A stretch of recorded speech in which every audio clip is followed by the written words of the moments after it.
Hey guys, tonight we are not marching with legions or cheering in the Colosseum. Instead, we're going to step into a world far more subtle, and in some ways, far more dangerous. We're traveling back to ancient Rome, but you won't be a soldier or a senator. Tonight, you are a young noblewoman, blessed or perhaps cursed with extraordinary beauty. And in a city of power, poison, and paranoia, being too pretty isn't an asset, it's a liability. That a compliment from the wrong person. So, before you get comfortable, take a moment to like the video and subscribe. But only if you genuinely enjoy what I do here. And did love to know where you're listening from. Drop your city and the time in the comments below. It's always cool to see how far these stories travel. Now, dim the lights, maybe turn on a fan for that soft background hum. And let's ease into tonight's journey together. The first thing you're aware of is the light. It's not the harsh, direct sun of midday, but a soft, milky white glow filtering down from above. It illuminates the fine dust motes dancing in the still morning air of your bedroom, your cubiculum. You lie on a bed of soft wool and goose-down pillows, wrapped in fine linen sheets imported from Egypt. The air is cool, carrying the faint scent of damp stone, lavender, and the rain that fell overnight. You can hear it, the gentle, rhythmic dripping of water. Plink, plink, plink, plink. It's the sound of the last of the rainwater, trickling from the roof opening of the main hall, the atrium, into the shallow marble pool at its center. The impul uvi it's the sound of home. It's the sound of wealth. Slowly you sit up. Your room is small and sparsely furnished by our standards, but exquisitely decorated. The walls are a deep, rich red Pompeian red covered in delicate frescoes of birds and blooming flowers.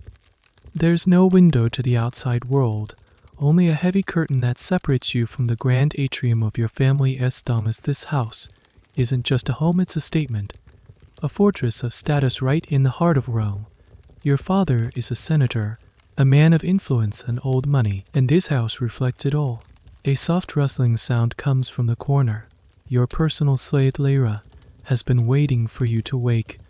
She's a quiet girl from Greece, captured in a war you've only heard about in passing. She bows her head slightly and approaches with a silver basin of water, scented with rose petals. As you wash your face, you avoid looking at her directly. Not out of cruelty, but because that's just how it is. She is part of the furniture of your life, always present, always silent. The master has already received his morning callers, she murmurs, Harlot unaccented. Your mother requests your presence in the garden when you are ready. You nod, and the morning ritual begins. You stand as Lyra drapes a simple tunic over you. Then comes the stole, the traditional floor-length dress, worn by respected Roman matrons and, in your case, the daughters of citizens. It's a symbol of your status, your purity, your place in the world. It's fastened at the shoulders with ornate gold brooches. While she works, you catch your reflection in a polished silver mirror held by another slave. The face looking back at you, well, it's the source of all your privilege and all your problems. Poets have written odes to the curve of your cheek, to the color of your eyes. Men fall silent when you enter a room. And you started to hate it. Lyra, now begins the most tedious part of the day, your hair. An elaborate hairstyle is the ultimate status symbol for a Roman woman. Historians still debate the precise social signals these styles sent, but they all agree on one thing: they were complicated. It takes Lyra and another specialized hair slave or not rigs the better part of an hour to weave, curl, and pin your hair into it, are in creation of intricate braids, held in place with fine bone pins. It feels heavy on your head, a crown you never asked to wear. Today, they even weave in a few strands of blonde hair taken from a captured Germanic woman to add a touch of the exotic. This was a bizarrely common practice, using the hair of conquered enemies as a fashion accessory. It's a small, chilling reminder of the power of the empire you live in. Finally, you're ready. You step out from the dimness of your room, through the heavy curtain, and into the grand atrium. The heart of the home, light pours in from the open roof. illuminating the central pool and the mosaic floor depicting a scene from mythology. Around you are the rooms of your family members, and on the walls are the wax masks of your ancestors. The imagines they stare down with blank, hollow eyes consuls, treacherous, generals. A reminder of the bloodline you carry, the legacy you are expected to continue. You are not just a person, you are a link in a chain, and your marriage will be the next great forging of that chain. For now, you walk past them, your silk slippers silent on the cool stone, heading for the garden and for your mother. You can already feel the weight of her expectations settling upon you, heavier than the elaborate hairstyle you wear. You step through a colonnade walkway into the peristyle on the private garden courtyard that is the true heart of your family's home. The air here is warmer, fragrant with the scent of jasmine and rosemary. A small fountain gurgles in the center, its basin carved to look like a water nymph. The high walls of the domus enclose this space completely, blocking out the noise and stench of Rome, creating a perfect, manicured delusion of peace. Your mother, Cornelia, is there, just as Lyra said. She isn't relaxing. Your mother never simply relaxes. She is observing a slave as he carefully snips dead leaves from a potted citrus tree. She is a true Roman matron, a woman whose domain is the household, and she rules it with the same tactical precision her grandfather used to command a legion. Her posture is perfect, her expression unreadable, her eyes sweeping over you, and you feel like you're being assessed for market. Your hair, she says, her voice as smooth and cool as river stone. It is eye-catching. It's not a compliment. In your mother's vocabulary, eye-catching is a synonym for dangerous. You murmur a thank you, the words feeling like ash in your mouth. She dismisses the slave with a flick of her wrist and gestures for you to walk with her along the shaded path. Beauty, my daughter, is a tool, she begins, her tone that of a tutor, explaining a difficult lesson. It is the hook we use to catch the right fish. A good marriage is the foundation of our family's continued prosperity. Your face, your bearing knees are the things that will secure us a powerful alliance. You've heard this speech 100 times. You are an asset. Your duty is to marry well. But today, her words have a different edge. But the hook must not be too shiny. She continues, pausing to inspect a rose bloom. A hook that is too shiny attracts sharks. It attracts attention we cannot control. She meets your gaze, and for a fleeting moment, you see a flicker of something beyond her usual iron control. It looks like fear. I heard that young VIP Sonia was followed home from the baths yesterday by men who were not her family as retainers. Her father is pleased she draws such notice. He is a fool. This is new. A specific, chilling example. VIP Sonia is a girl your age, from another senatorial family, renowned for her fiery red hair. You've always been taught to envy her. Now, you're not so sure. Your father was in the forum yesterday, your mother says, her voice dropping lower. Senator Gracchus made a point of complimenting him. On you. She stops and turns to you fully. He spoke of your celestial grace during a discussion about grain imports. Do you understand what that means? You do. Senator Gracchus is a powerful man, but he is old, twice widowed, and known for his cruelty. For him to single you out in such a public, political space is not a compliment.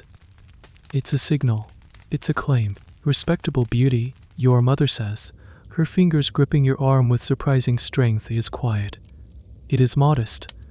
It is seen in the proper context at a dinner, at the temple surrounded by family. It does not invite comment in the middle of the forum.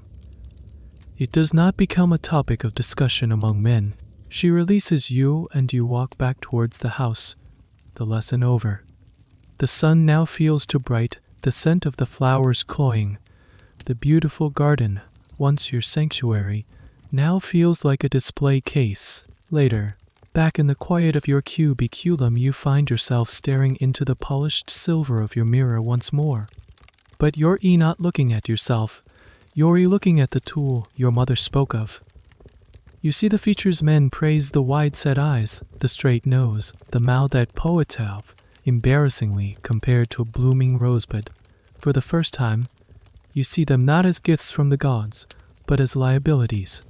Each feature is a potential flashpoint for trouble, a reason for a man like Gracchus to notice you, for rumors to start, for your carefully constructed world to shatter.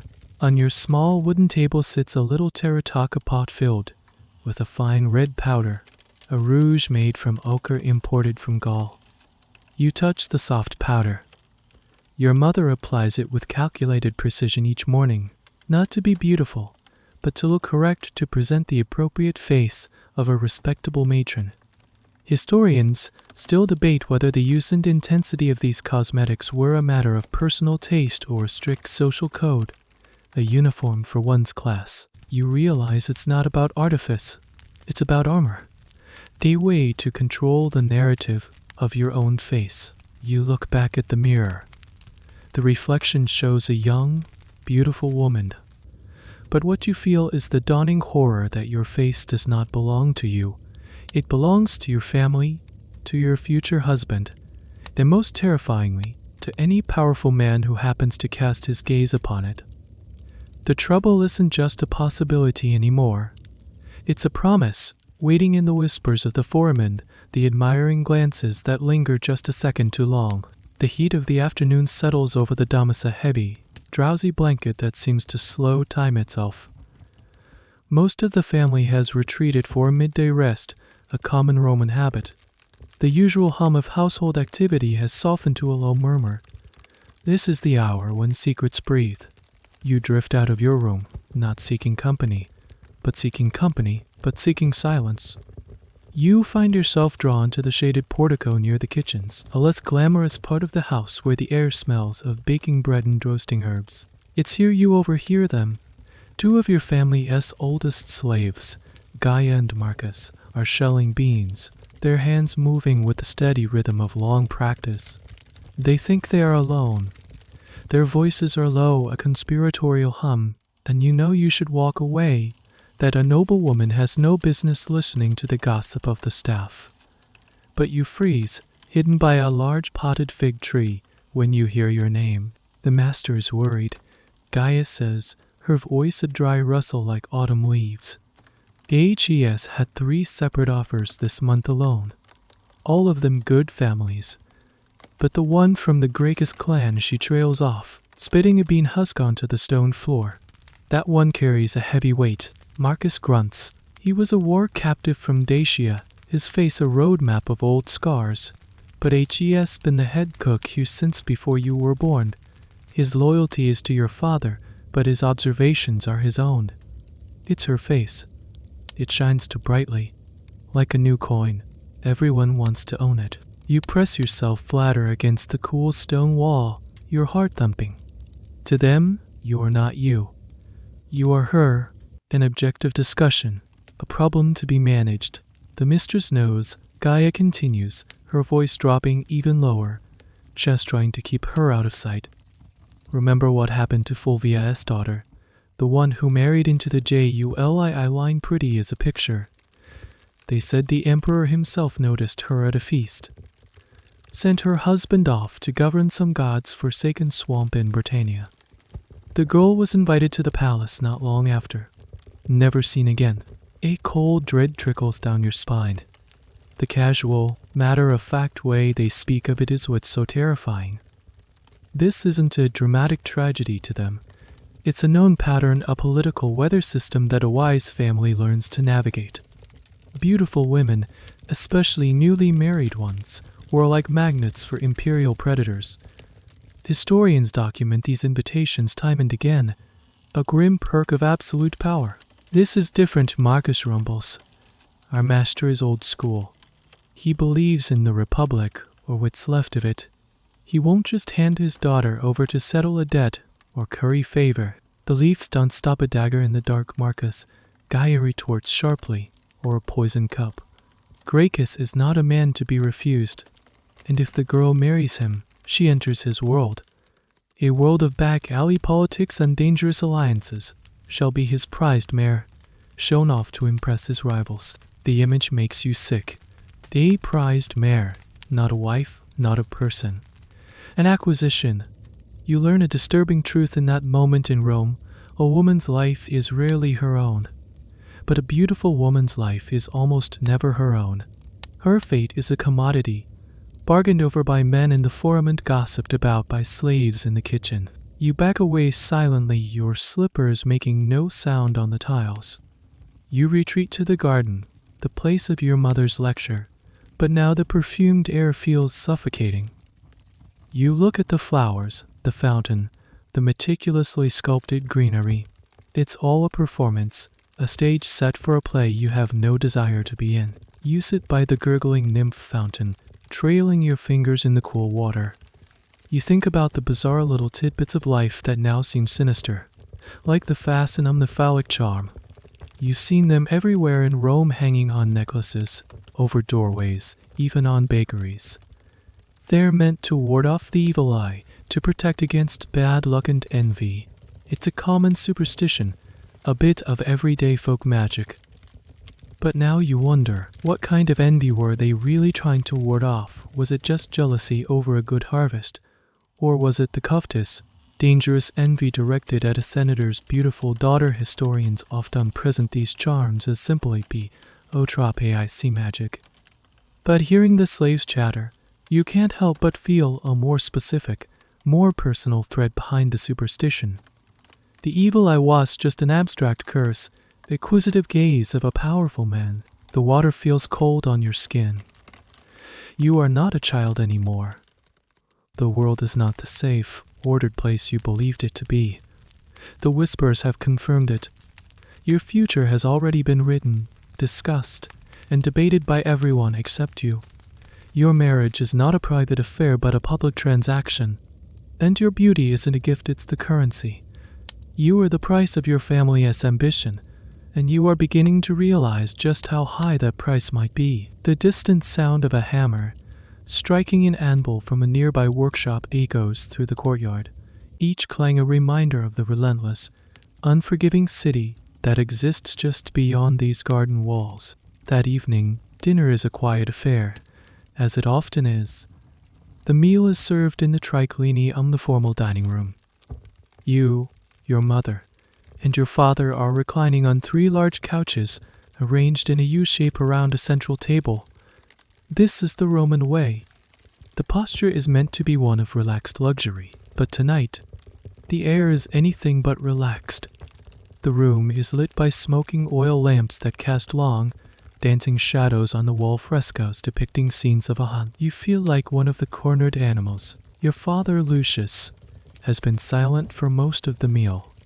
He picks at his food, braised or sweetened with honey and poppy seeds, a delicacy you suddenly find repulsive. He is a man carved from the very stone of the Senate House. His face is stern, his brow perpetually furrowed with the weight of political maneuvering and legal statutes. He has always been a distant figure, a presence more than apparent. He is the materfamilias, the absolute head of the household, with the legal power of life and death over his children. Though that power is rarely exercised in this era, its shadow always lingers. You've always seen his sternness as a sign of his authority, his Roman gravitas. But tonight, as you steal glances at him from across the low table, you see something else in the set of his jaw, in the way his eyes linger on the flickering lamp flame. It's not just authority, it's deep, gnawing anxiety. Your mother, as always, attempts to fill the silence with talk of household matters, a shipment of wine from Gaul that arrived spoiled, a tapestry that needs mending. Your father answers in monosyllables. Finally, after the slaves have cleared the main courses and brought in a platter of figs and cheese, he speaks. Cornelia, he says, his voice slow and heavy, not looking at you but at your mother. Gaius Octavius Gracchus approached me again today. After the Senate adjourned, your mother's hand stills over a fig. The name hangs in the air, thick and unwelcome. He was not subtle, your father continues, his gaze now shifting, almost unwillingly, to you. For the first time, you feel the full weight of his attention, and it is crushing. In his eyes, you see a battle being waged. On one side is the pride of a Roman nobleman in possessing something so widely coveted, a beautiful daughter who could seal a powerful alliance. It is the pride of a collector who owns a flawless statue, but on the other side, there is something deeper. A raw, paternal fear. A look you have never seen on his stoic face before. He is not looking at an asset. He is looking at his child, and he is terrified for you. He spoke of uniting our families, your father says, the words tasting like poison. He spoke of the prestige our union would bring. He praised your virtue, your modesty, your beauty. He says the last word with a particular bitterness, as if it's a flaw, a defect. And in that moment, you understand the truth of his burden.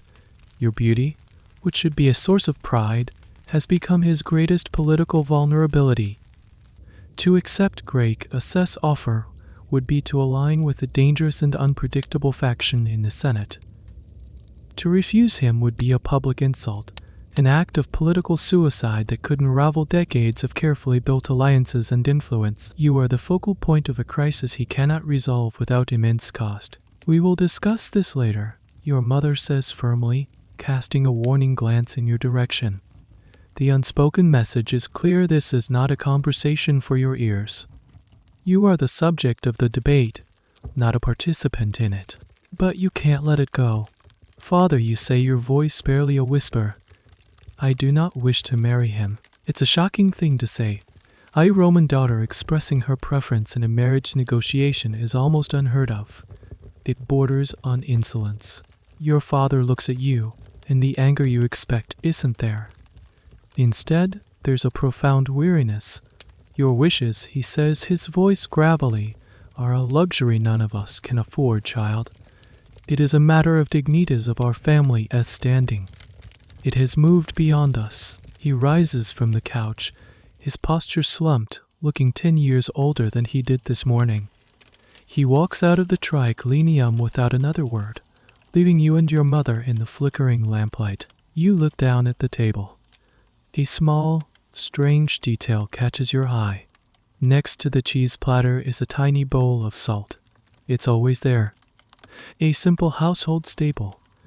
But you recall a strange bit of lore a tutor once told you, that some Romans believed salt could counteract certain poisons if consumed beforehand.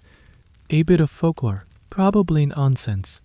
But in a world where a dinner invitation could be a death sentence, you start to see these little rituals in a new light. Was the constant presence of salt just for flavor?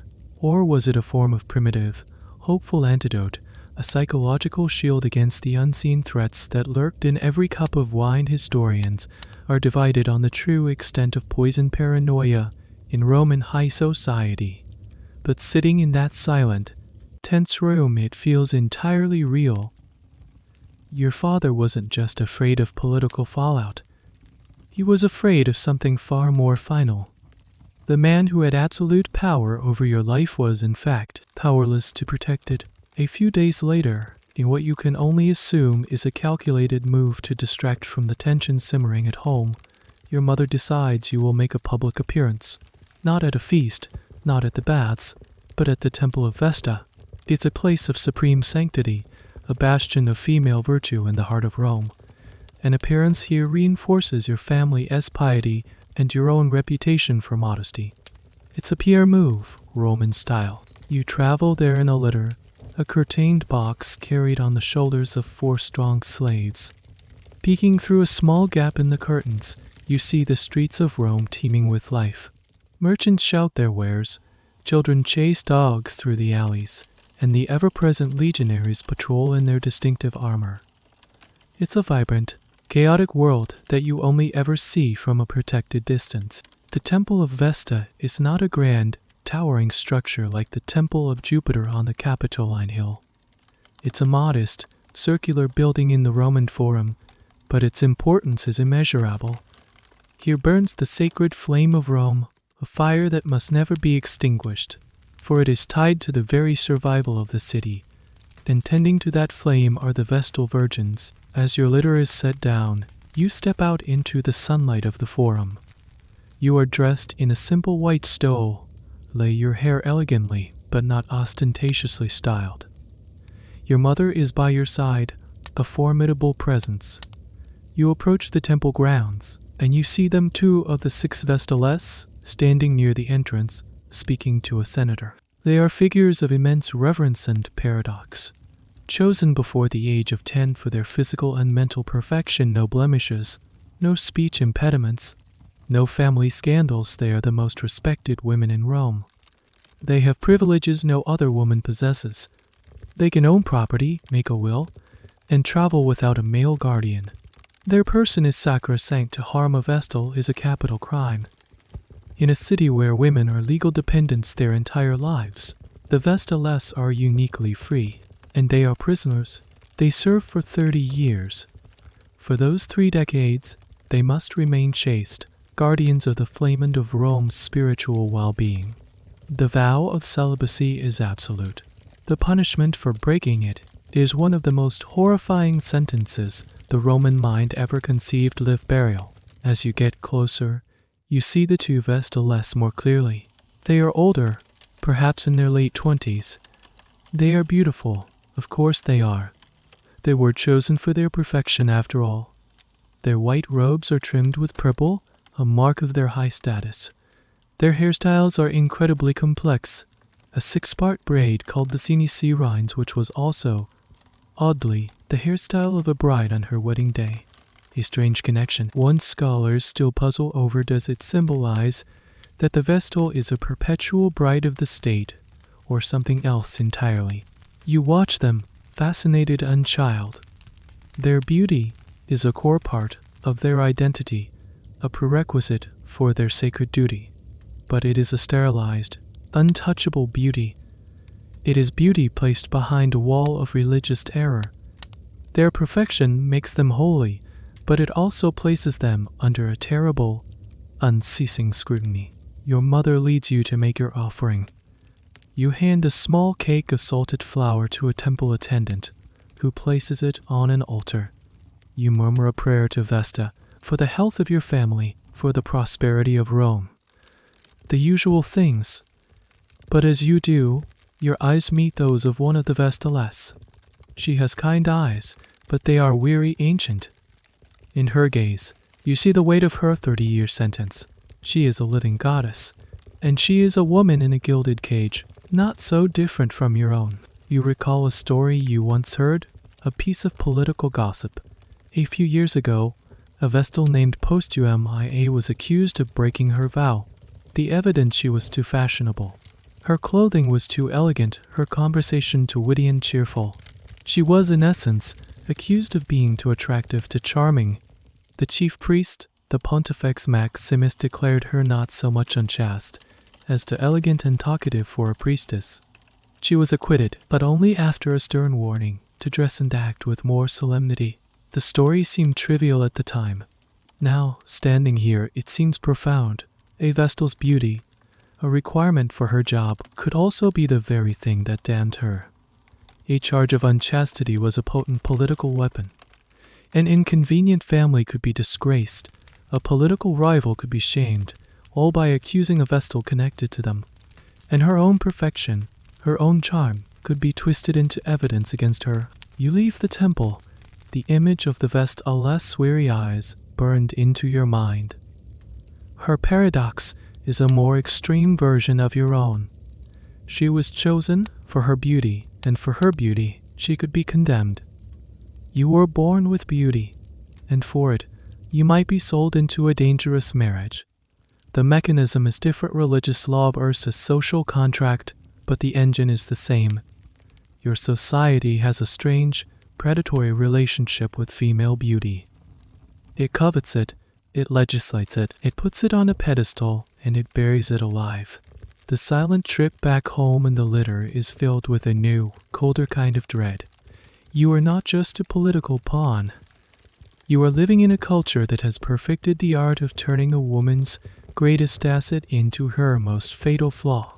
The visit to the temple seems to have had its intended effect, but not in the way your mother hoped. Instead of quelling interest, it has refined it. The message received by the Roman aristocracy was not she is piously off limits, but rather she is of high quality unofficially on the market. The days that follow are a blur of carefully managed social encounters. Your home, the formidable domus, transforms from a fortress into a showroom. The morning callers, the clients who gather in the atrium to pay respects to your father, now linger longer, their eyes drifting towards the corridor leading to the garden, hoping for a chance encounter. Your father, the patroness, has to navigate their unsubtle flattery with practiced ease. But the real action happens in the afternoons and evenings. Suddenly, your family's social calendar is full. One evening, it's a dinner invitation from the Fabii family. Their son, young Quintus Fabius, is of marriageable age. Hes a nervous, bookish young man who spends the entire meal staring at his plate, only looking up when his father nudges him. The conversation is excruciatingly polite. Your father and Senator Fabius talk of crop yields in Sicily and the latest military dispatches from Germania, but the subtext is as loud as a trumpet blast. They are discussing the dowry, the political connections, the prospective grandchildren. You and Quintus are just the living, breathing representations of the deal. Another day, it's a visit from the Claudii Pulcher clan. This one is more alarming. They are an ancient patrician family, notoriously arrogant and politically ambitious. Their candidate is Appius Claudius. He is handsome, confident, and unsettlingly direct. He doesn't stare at his plate, he stares at you as if he's judging horseflesh. He compliments your hair, your grace, your family's impeccable taste, all while his mother, a terrifyingly sharp woman named Claudia, interrogates your own mother about the health of your female relatives, a thinly veiled inquiry into your childbearing potential. You sit through these encounters with the serene, pleasant expression you've been trained to wear your entire life. You are a product on display, and you must appear to be a high-quality, docile product. You murmur the correct pleasantries, laugh softly at the appropriate jokes, and keep your eyes modestly lowered unless directly addressed. Inside, you feel a cold, detached sense of dissociation. This isn't your life. You're watching a play about a girl who happens to look like you. Each of these meetings is a high-stakes negotiation disguised as a social call. You are the central piece on the chessboard. A marriage to the Fabii would be safe, traditional, and respectable. It would secure land on old alliances. A marriage to the Claudii would be a gamble riskier, but with a much higher potential reward in terms of political power. And all the while, the shadow of Senator Grake looms over every conversation, the unwanted bid that drives up the price for everyone else. You notice a peculiar detail in these interactions. The men, your father and the visiting suitors, will often make a show of washing their hands in a basin brought by a slave before the most delicate parts of the negotiation begin. It's a custom, of course, a part of Roman hospitality, but it takes on a new meaning for you. It's a ritual cleansing, a symbolic washing of hands before engaging in the dirty business of trading a human life for political gain. It's a way of distancing themselves from the raw, transcational nature of what they are doing. This specific ritualistic hand-washing as a prelude to unclean business is something historians have noted in various contexts, political plots. It's a psychological quirk of a society that prizes formal purity while engaging in brutal pragmatism. One afternoon, you are in the garden with your mother arranging flowers, when your father's most trusted freedman, a shrewd man named Crito, arrives. Freedmen, former slaves, often became the indispensable right-hand men of their former masters, handling the business and political affairs the noblemen themselves considered beneath them. Crito speaks to your father in low tones in the portico. You can't hear the words, but you can see the ledgers and scrolls in his hands. He is not just a servant, he is your father's chief strategist. You realize with a sickening jolt that Crito is probably managing the U portfolio. He is researching the families of your suitors, assessing their debts, their hidden scandals. He is drawing up lists of pros and cons. Your entire future is being mapped out on a wax tablet, a series of assets and liabilities to be weighed and measured. That evening you can't sleep. The faces of your suitors swim in your mind: the timid Fabius, the predatory Claudius, the unseen but terrifying Gracchus. They are factions seeking an advantage. You are not a bride-to-be. You are a strategic acquisition. You get up and walk to the atrium. The house is dark and silent, save for the gentle plink-plonk of the impluvium. The wax masters stare down at you from the walls, their blank eyes seeming to judge you, to remind you of your duty. You are a chess piece, and the players are moving you across the board. Your only hope is that the hand moving you belongs to your father, and not to someone far, far worse. The choice, when it comes, is a surprise. It is neither the safe Fabius nor the ambitious Claudius. And, to your profound relief, it is not Gracchus.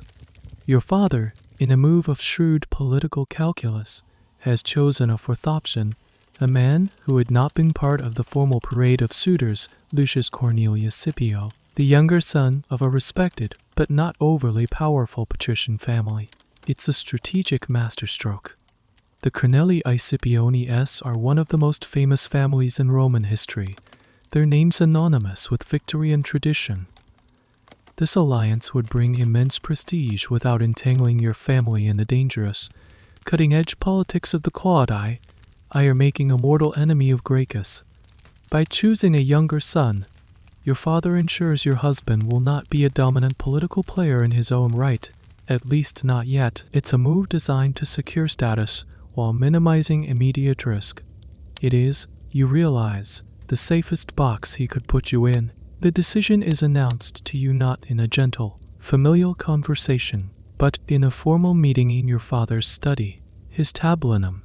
This is the room where he conducts business, surrounded by scrolls of law and philosophy. You stand before him and your mother as if you are a junior officer receiving your orders. A betrothal has been arranged, your father states, his voice leaving no room for discussion. You will be wed to Lucius Cornelius Scipio. The agreement was made this morning. His family is honorable, their lineage impeccable. It is a good match. A good match. The words sound so simple, so final. You feel a strange mix of emotions: relief that it's not Gracchus, numbness at the finality of it all, and a hollow ache for a choice you never had. The next step is the formal introduction. Not to your future husband, but to his mother, Amelia. This, you learn, is the far more critical meeting. In Rome, while the paterfamilias held the official power, the matrone was the gatekeeper of the family's inner world. Amelia's approval is paramount. The meeting takes place at her home, a grand, old domus on the Palatine Hill, a neighborhood of old money and even older power. As you step into her atrium, you feel an immediate sense of intimidation. The ancestral masks here are older, more numerous than in your own home. They seem to frown down with the weight of centuries of consular authority. You are laid into a sitting room where Amelia is waiting. She is a woman in her late 50s, with piercing dark eyes and a posture that seems carved from marble. She does not smile. She is the epitome of the old-school Roman matron, a woman of immense, unspoken authority. She is everything your mother aspires to be and more. Your mother, usually so composed, seems nervous in Amelia's presence. The two women exchange formal greetings, a complex dance of social etiquette. Then, Amelia's gaze falls on you. It is the most intense, dissecting look you have ever endured. It is not the predatory gaze of a suitor, nor the anxious gaze of your father.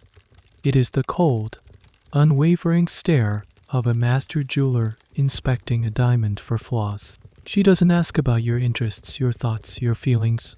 Her questions, delivered in a crisp, aristocratic accent, are practical, clinical. Can you manage a household of 50 slaves? Do you understand principles of woolworking from sharing to loom? Are you of sturdy health? You answer each question with the polite, prepared answers your mother drilled into you. Yes, Amelia, I have been well tutored, Amelia. The gods have blessed me with a strong constitution, Amelia. She surveys your face, your posture, your hands. You feel her gaze linger on your hips, and you know she is not admiring your figure, she is assessing your childbearing potential. For her, you are not a future daughter-in-law. You are a vessel for the next generation of the Corneli Iscipionius. Your primary function is to produce healthy, legitimate male heirs to carry on that famous name. Everything else, your beauty, your personality, your very soul, is secondary. You notice a strange detail about her. On a small table next to her couch, there's a collection of small, intricately carved figurines of infants made of ivory or clay. These are sigil, little trinkets often associated with the festival of Saturnalia, but some scholars argue they also had a private, domestic function, used as votive offerings in household shrines to pray for fertility and healthy children. Seeing them lined up so neatly on her table feels like a stark, silent statement of her priorities. It's a chilling, visual representation of your purpose in this new family. You are here to produce one of those. Finally, after what feels like an eternity, Amelia gives a single sharp nod. It is not a gesture of warmth or welcome. It is a gesture of acceptance. The inspection is over. You have passed. She turns to your mother. The girl is acceptable. She has been well raised. She will do. She will do. The words echo in your head as you take your leave, walking back through the hall of frowning ancestors. You have been weighed, measured, and found sufficient. You are not a person joining a family, you are a component being fitted into a machine. A machine designed for one purpose, the continuation of a bloodline. Your new life will not be your own. It will be an extension of Amelia's will, dedicated to the service of her sons and the glory of her ancestors. The relief you felt at escaping Gracchus has now been replaced by a new, more subtle kind of dread, the dread of a life of hollow duty, under the watchful eye of a woman who sees you not as a daughter, but as a dynastic necessity. The betrothal is sealed not with a kiss, but with a contract. It's a dry, legalistic affair held in your father's study. You are present, but silent, a living exhibit for the proceedings. Your future husband, Lucius Cornelius Scipio, is there as well. It's the first time you've met him properly. He is tall and has the kind of classically handsome face you see on statues, but his eyes are distant, and he seems as much a pawn in this as you are. He offers you a stiff, formal nod. There is no warmth, no spark of connection. This is not the meeting of two people, but the merger of two corporations. Your father and his father, a stern, silver-haired patriarch, dictate the terms to a scribe. They discuss the dowry in meticulous detail: cash, land holdings in Etruria, shares in a shipping company that imports grain from Egypt.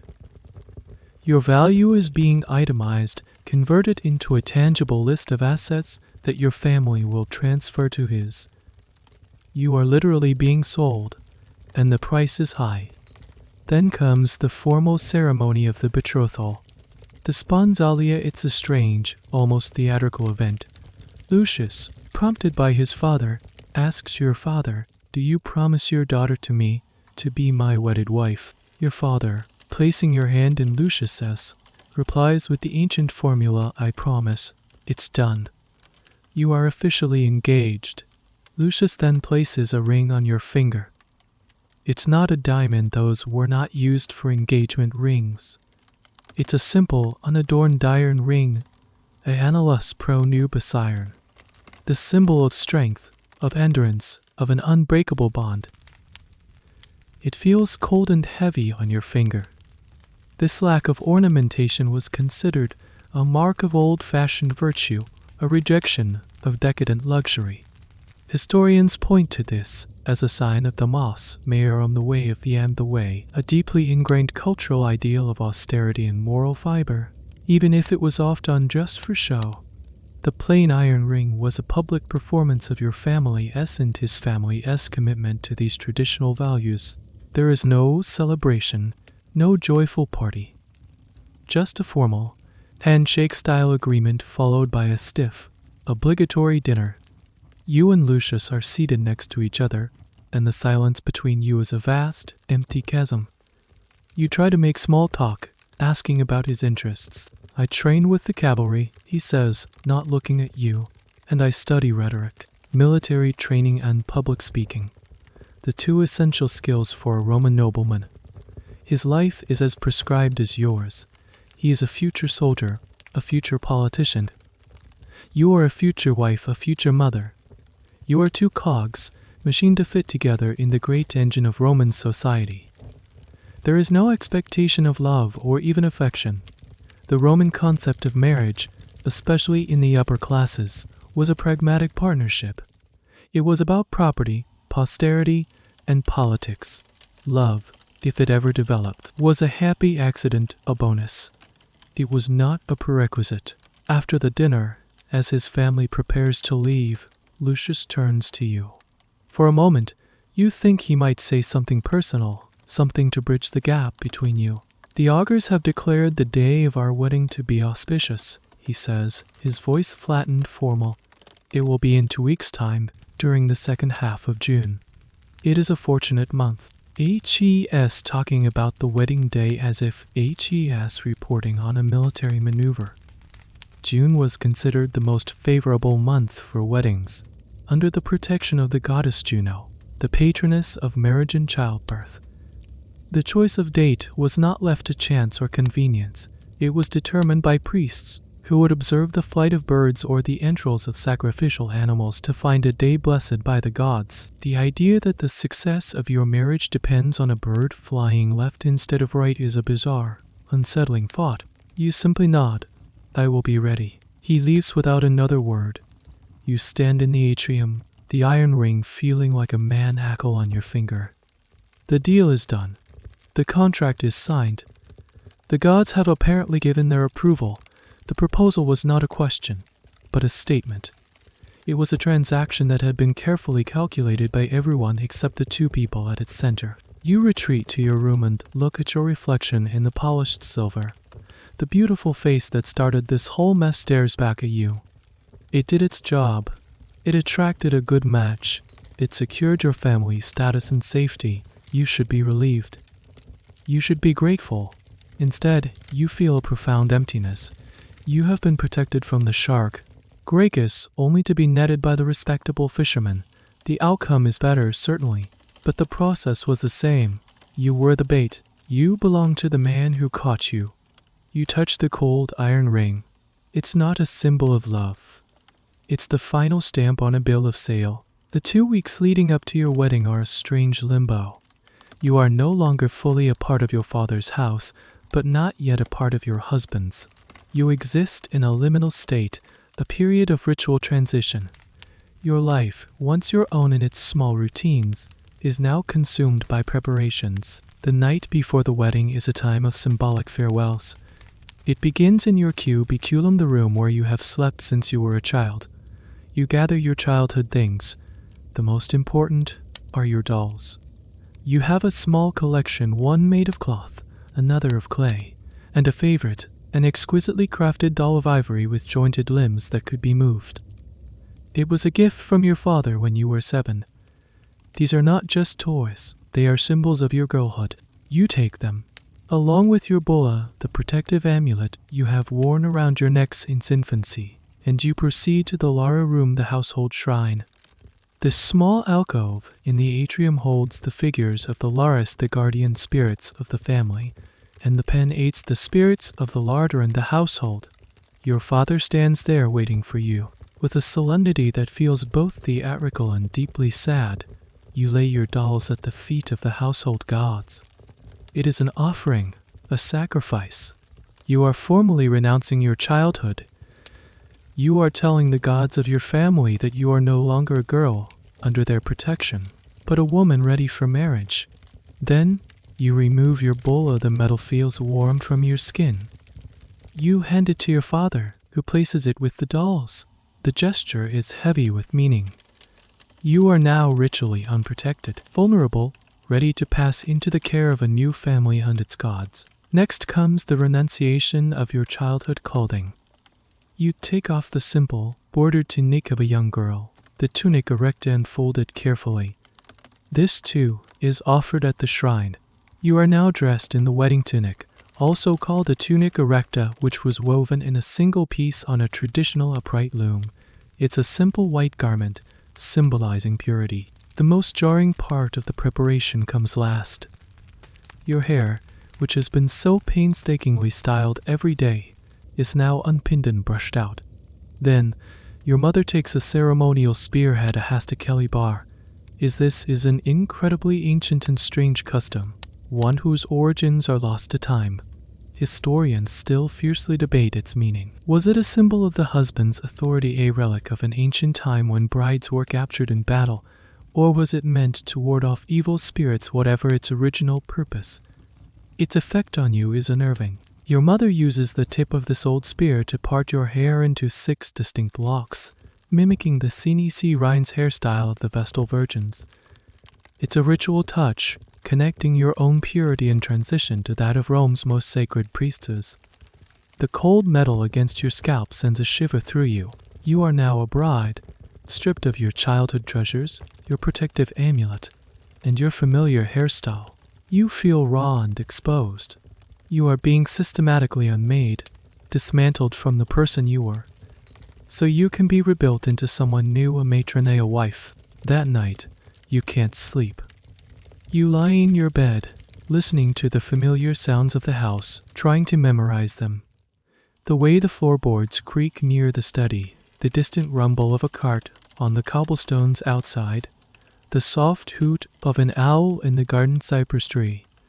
Tomorrow, you will sleep in a new house, with new sounds, surrounded by strangers. You think about your future husband, Lucius.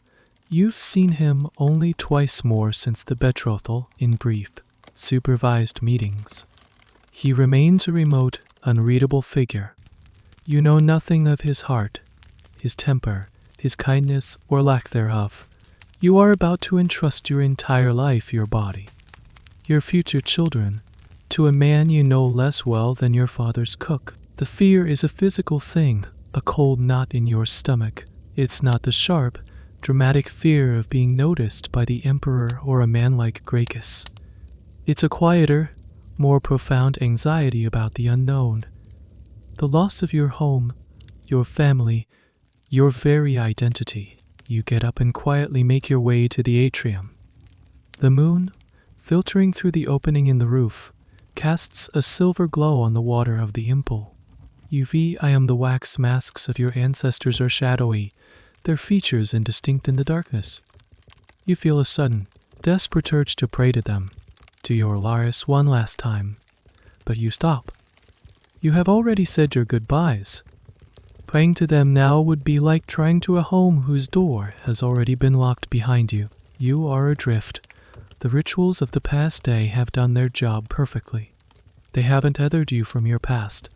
Tomorrow, the ceremonies will continue, binding you to your future. Tonight, you belong to no one and nowhere. You are simply a girl in a white tunic, standing in the dark, waiting for a morning you both desire and dread. The silence of the house is absolute. It feels like it's holding its breath, waiting for you to be gone. Your wedding day dawns bright and clear, an auspicious sign. Everyone keeps saying, you are exhausted, having barely slept, but a strange, surreal calm has settled over you. The day begins with the final touches of your transformation. Your mother and the female slaves fuss over you, their movements quick and purposeful. They bind your white tunic at the waist with a woolen girdle, tied in the intricate knot of Hercules' Natus Herculanus. This knot, famously difficult to untie, symbolizes the binding nature of the marriage vow. Only your husband is permitted to untie it, and only on your wedding night. It's another layer of ritual, another symbolic lock placed upon you. Over your head, they place the flamme on the wedding veil. It's a deep, flame orange color, a startlingly bright splash against the white of your tunic. It obscures your face, making the world a hazy, saffron-tinted dream. The color is supposed to represent the blush of a bride, or perhaps the hearth fire she will tend, but to you, it feels like you are being marked, claimed, made visible to the entire city.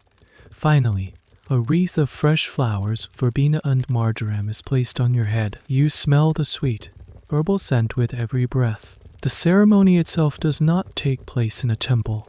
It takes place here, in your own home, the place you are about to leave forever.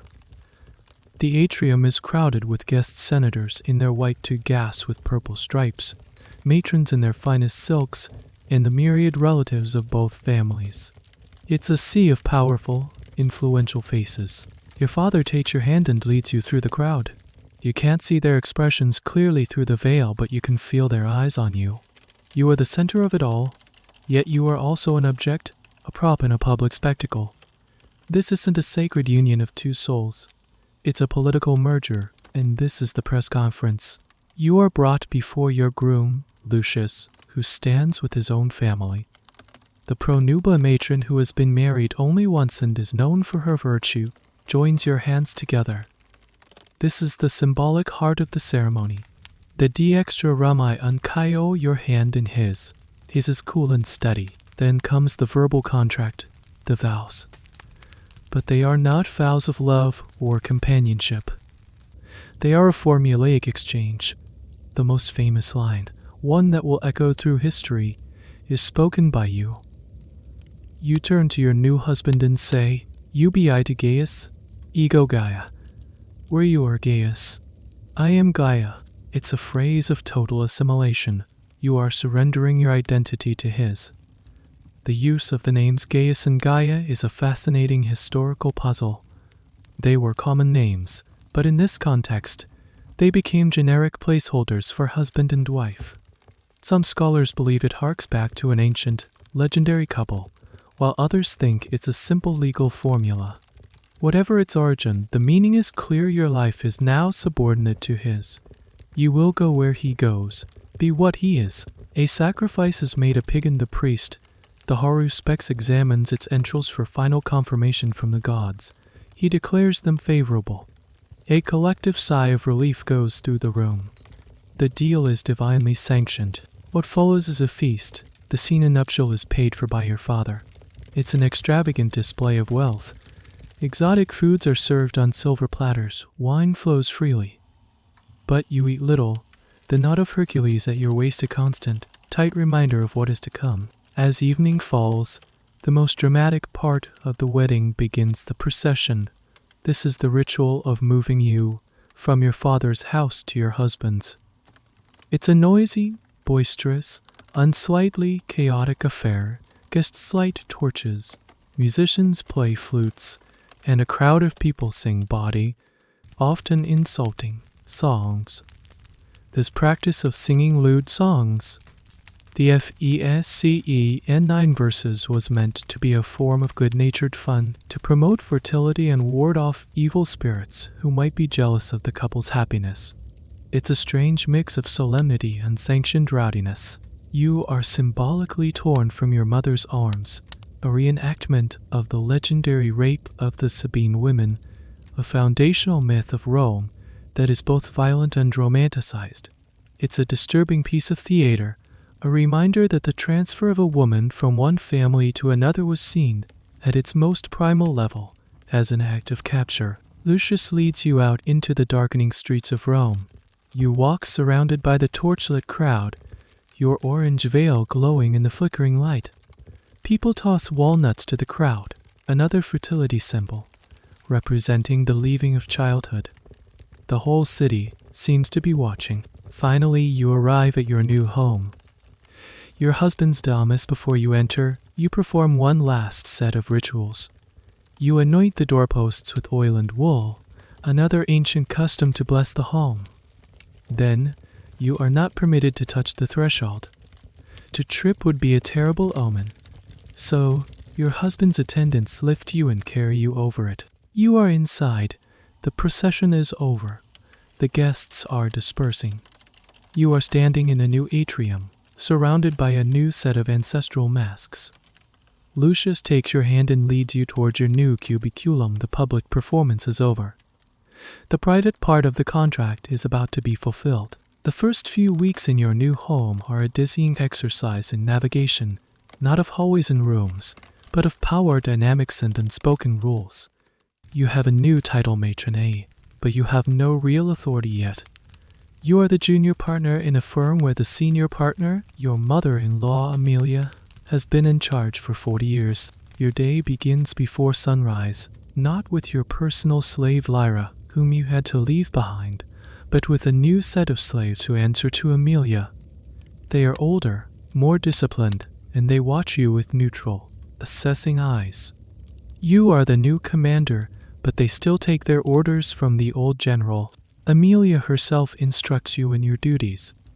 Your life is no longer about poetry, music, or quiet afternoons in the garden.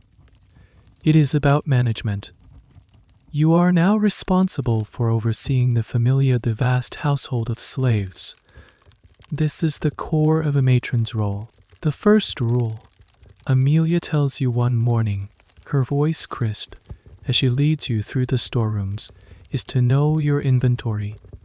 A household bleeds wealth through waste and theft.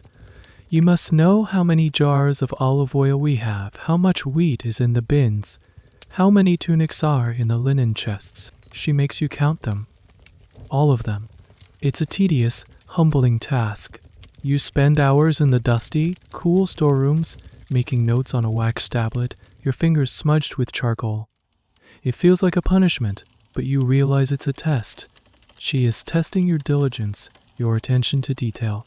Your primary duty, and the one Amelia emphasizes most, is the supervision of the wool work. In the courtyard, there is a designated area where the female slaves sit and work the looms. Spinning and weaving were not just crafts. They were the ultimate symbol of Roman female virtue. Even the first emperor, Augustus, famously made his wife Livia and his daughter, Julius, spin wool to set a public example of traditional Roman values. The woman who managed her household's wool production was seen as industrious, modest, and morally upright. Amelia shows you how to inspect the quality of the thread, how to check the tension on the looms, how to portion out the raw wool to each slave. An idle hand is a thieving hand, she says, her eyes scanning the working women. And a poorly made garment shames the entire house. You also learn to manage the complex social hierarchy of the slaves. There are kitchen slaves, cleaning slaves, scribes, hairdressers, and the highly valued tutors for the children you are expected to produce. Each has a rank, a set of duties, and often a network of rivalries and alliances. You learn to adjudicate their disputes, grant small favors, and mete out punishments, all under the watchful eye of Amelia, who corrects your softness at every turn. One day, you find a young kitchen slave has been stealing figs. Your first instinct is to give her a stern warning. Amelia overrules you instantly. The girl is to be whipped, not brutally, but enough to make a point. It is not about the figs, Amelia explains later, her voice devoid of emotion. It is about order. It is about order. If you let one rule slide, they will all begin to bend. They are not your friends. They are your responsibility. Your authority must be absolute. It's a harsh lesson in the realities of a slave-owning society. Then there is the challenge of your husband, Lucius. He remains a stranger who shares your bed. He is polite, distant, and often absent, busy with his military training or political engagements. Your interactions are formal, almost scripted. The untying of the Hercules knot on your wedding night was a fumbling, awkward affair. Less an act of intimacy than a contractual obligation fulfilled in the dark. There is no conversation, no shared laughter, no sense of partnership. You are two people living parallel lives under the same roof. You discover a strange Roman legal concept that hangs over your marriage, the idea of manes. There were two main types of marriage in Rome. In a cum manu with hand marriage, the wife passed completely into the legal control. The hand of her husband. You and all your property became his. In a sign manu without hand marriage, which became more common over time, a wife remained legally part of her father's family, and she could own her own property. Historians still debate the social implications and prevalence of each type at different times, but the distinction was crucial. Your marriage, being a very traditional one, is cum manu. You have no legal existence outside of your husband. You are his property, just as the house and the slaves are. It's a chilling thought, one that solidifies your sense of being trapped. You are a mistress of a grand house, draped in fine linen and unattended by slaves, but you own nothing, not even yourself. Your life is a performance of duty. You wake, you manage, you inspect, you obey. You project an image of serene, competent authority, just as Amelia does. It is your job to be the perfect Roman matron. The only problem is, you can't remember who you were before the performance began. A few months into your marriage, your father-in-law decides to host a grand dinner party. A convivium. This is not a casual get-together. It is a major political event. The guest list is a who's who of the Roman Senate, powerful allies, potential supporters, and at least one known rival, invited to keep him close. For you, this is your public debut as the matrone of the Scipio household, at least in a ceremonial sense. Amelia, of course, is the true power, but you are the new, beautiful face of the family. The preparations are frantic. The entire household is mobilized. Slaves are sent to the market at dawn to procure the most exotic ingredients: oysters from the Bay of Naples, a peacock for the centerpiece, figs from Carthage. The head cook, a notoriously temperamental man, is in a state of controlled panic. You and Amelia oversee every detail, from the polishing of the silver cups to the arrangement of the flowers. A dinner party, Amelia tells you as you inspect the table settings in the triclinium, is a battlefield. Alliances are forged, secrets are revealed, and reputations are made or destroyed between the first course and the last.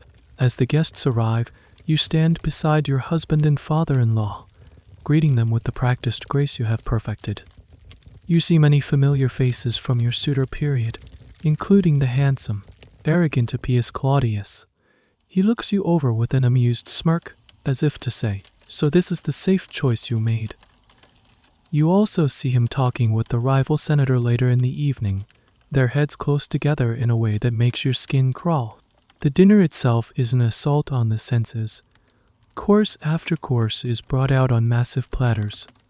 The peacock is served with its feathers reattached, a spectacular, if slightly grotesque, display.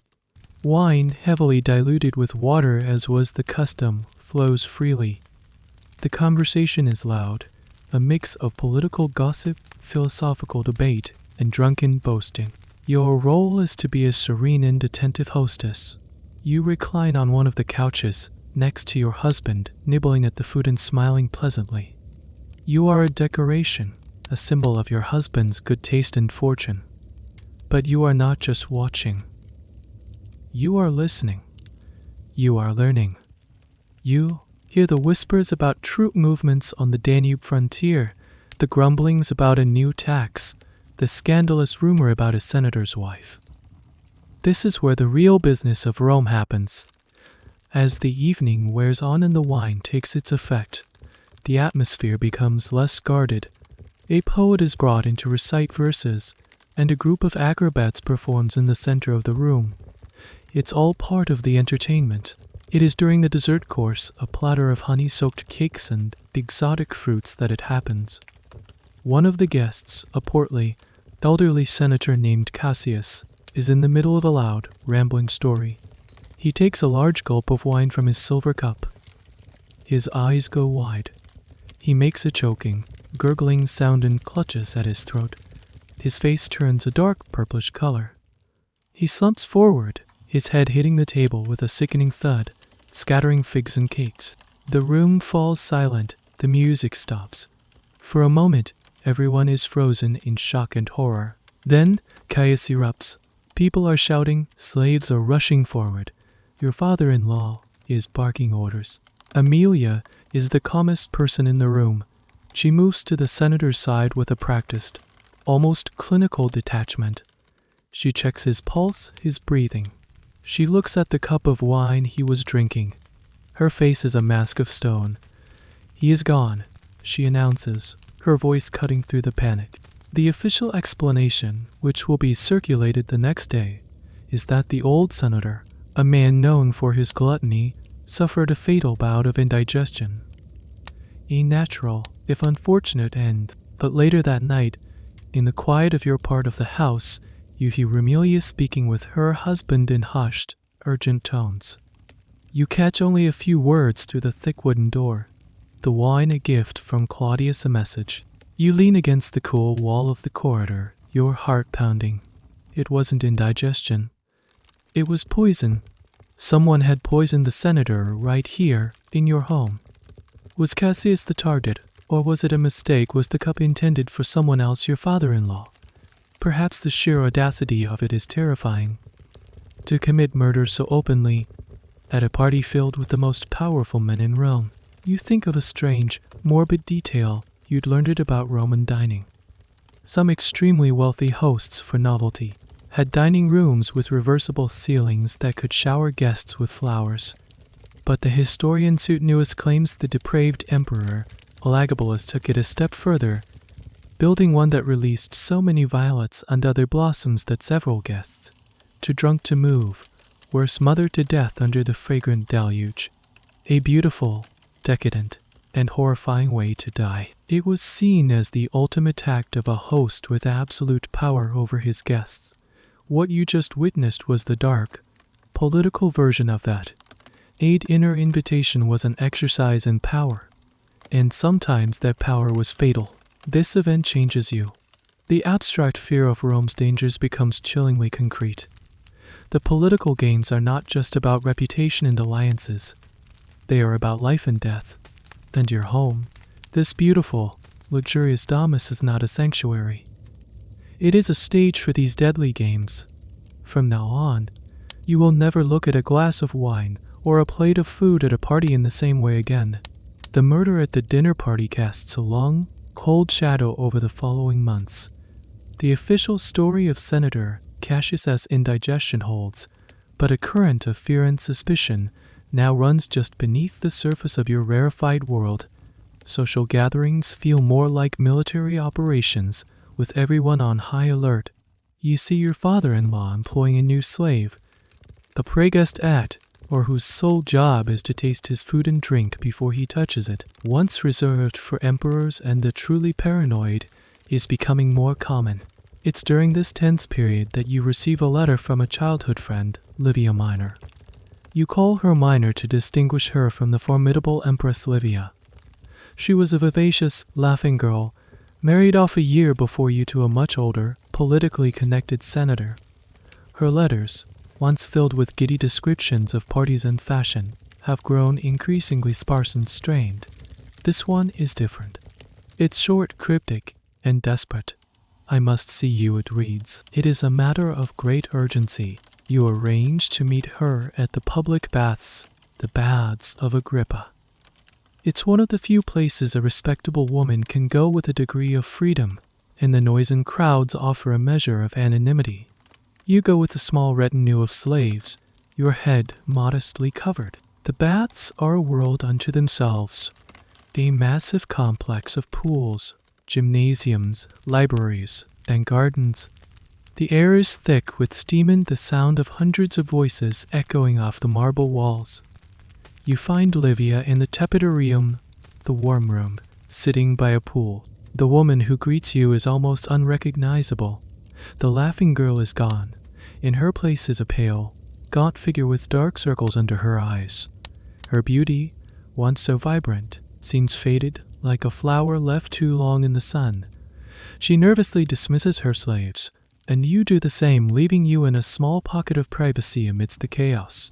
"They are going to charge me," she whispers, her voice trembling, "with adultery." You are stunned. In Rome, adultery is not just a personal failing, it is a crime against the state. Thanks to the Lex Julia, the Julian laws on adultery established by Emperor Augustus. The law was intended to promote public morality and increase the birth rate among the nobility. But like so many laws, it had been twisted into a political weapon. With whom you ask, your voice low. It doesn't matter, she says, a bitter, hopeless laugh escaping her lips. It's a lie. My husband, he wants to marry another woman, the daughter of a powerful general. He needs to be rid of me. And his rival in the Senate, Decius, wants to disgrace him. So they have conspired. Decius's nephew will confess to being my lover. My husband will play the part of the wronged man. And I will be the sacrifice. The cold, clinical cruelty of the plan takes your breath away. She is being framed, a pawn in a game between three powerful men. They will find me guilty, she continues, staring at the shimmering water. It doesn't matter if I'm innocent. An accusation is enough. The court will believe 2 senators over 1 woman. The punishment for a woman convicted under the Lex Julia is severe. You lose half your dowry and 1/3 of your property, and you are exiled, banished to a remote, barren island, forbidden to remarry, forever stripped of your name and your honor. It is a social death. But your beauty, you start to say, the foolish, naive words out of your mouth before you can stop them. Surely they won't. She cuts you off with a look of pure venom. My beauty is the proof. They will say I used it to seduce the boy. The prosecutor will describe my wanton glances, my alluring smile. The very things poets praised will be used as evidence of my corruption. My face is my condemnation. In that moment, you see the ultimate Roman paradox laid bare. A woman's beauty is her primary asset in the marriage market, the thing that secures her a powerful husband and a life of luxury. But that same beauty makes her a target. It can be used as a pretext for a political attack, a convenient excuse for a husband to discard her, or, as in Livia's case, twisted into proof of her own guilt. You try to offer her words of comfort, of hope, but they sound hollow even to you. There is nothing you can do. Your family cannot intervene without being dragged into the scandal. She is alone. A week later, the news spreads through the city like a fever. Lydia Minor has been formally charged. The trial is a public spectacle. As she predicted, her charm and beauty are presented as weapons of seduction. The testimony of 2 powerful men, one her husband and one her accuser's uncle, seals her fate. She is convicted. You never see her again. She is shipped off to the island of Pandateria, a desolate rock in the Tyrrhenian Sea, a place of exile for disgraced women of the imperial and noble families. You learn a strange, sad detail about her departure. As she was being led to the ship, she was not crying. Witnesses said she was eerily calm. She had taken great care with her appearance, her hair perfectly styled, her robes immaculate. It was her last act of defiance. If they were going to remember her as a beautiful monster, she would give them a beautiful monster to remember. It's a haunting image. Historians often struggle to reconstruct the personal feelings of historical figures, especially women, as their voices are so rarely preserved. But in that one final act of defiant grooming, you feel you understand Livia's state of mind perfectly. It was the only power she had left. The fall of your friend terrifies you more than the senator's murder. The poison was swift and, in a way, clean. This was slow, methodical, and soul-crushing. It was a destruction of a person that left her body alive. You look at your own reflection more cautiously now. You see the face that secured your safe, prestigious marriage. And you see the face that, on the word of one powerful man, could get you sent to a barren rock to live out your days in shame. Your beauty is not a shield, and you are walking it every single day. Livia Minor's fate becomes a cautionary tale whispered among the matrons of Rome. Her name is now synonymous with the dangers that lurk just beneath the polished surface of your lives. And her name, Livia, constantly brings to mind her far more famous and infinitely more successful namesake Livia Drusilla, wife of the first emperor, Augustus, and the most powerful woman in Roman history. Your mother-in-law, Aemilia, speaks of the Empress Livia with a mixture of unsuspicion. She was the perfect Roman matron, Aemilia would say usually while inspecting your weaving. Dignified, pious, loyal. She spun her own wool, but she would always leave a pregnant pause. They say she walked through a graveyard of her own making to become what she was. The shadow of Livia Drusilla looms large over every ambitious woman in Rome. She is the blueprint for female power, but it's a terrifying blueprint. The stories about her are legendary, a blend of historical fact and sensationalized gossip that the ancient historian Tacitus gleefully recorded. To the public, she was the revered mother of the nation. Behind the palace walls, she was rumored to be a master strategist, a political operator of unparalleled ruthlessness, and, most chillingly, a skilled poisoner. You hear the stories and fragments from Aemilia, from the gossip at the baths, from your husband's late-night political discussions which you are not meant to overhear. They say she orchestrated the exiles and deaths of Augustus's own blood relatives, his daughter Julia, his granddaughter, and his grandsons, all to clear the path to the throne for her own son Tiberius. The most infamous story is that of Augustus's death. The official account is that he died of old age and illness, but the rumor, the one that everyone believes but no one dares say aloud, is that Livia poisoned him. The tale is incredibly specific, knowing Augustus was fond of picking fresh figs from a particular tree in their garden. Livia was said to have smeared poison on the figs while they were still on the branch, while eating the untainted ones herself. It was the perfect crime, intimate, untraceable, and utterly diabolical. Whether these stories are true or not is a question historians are still debating.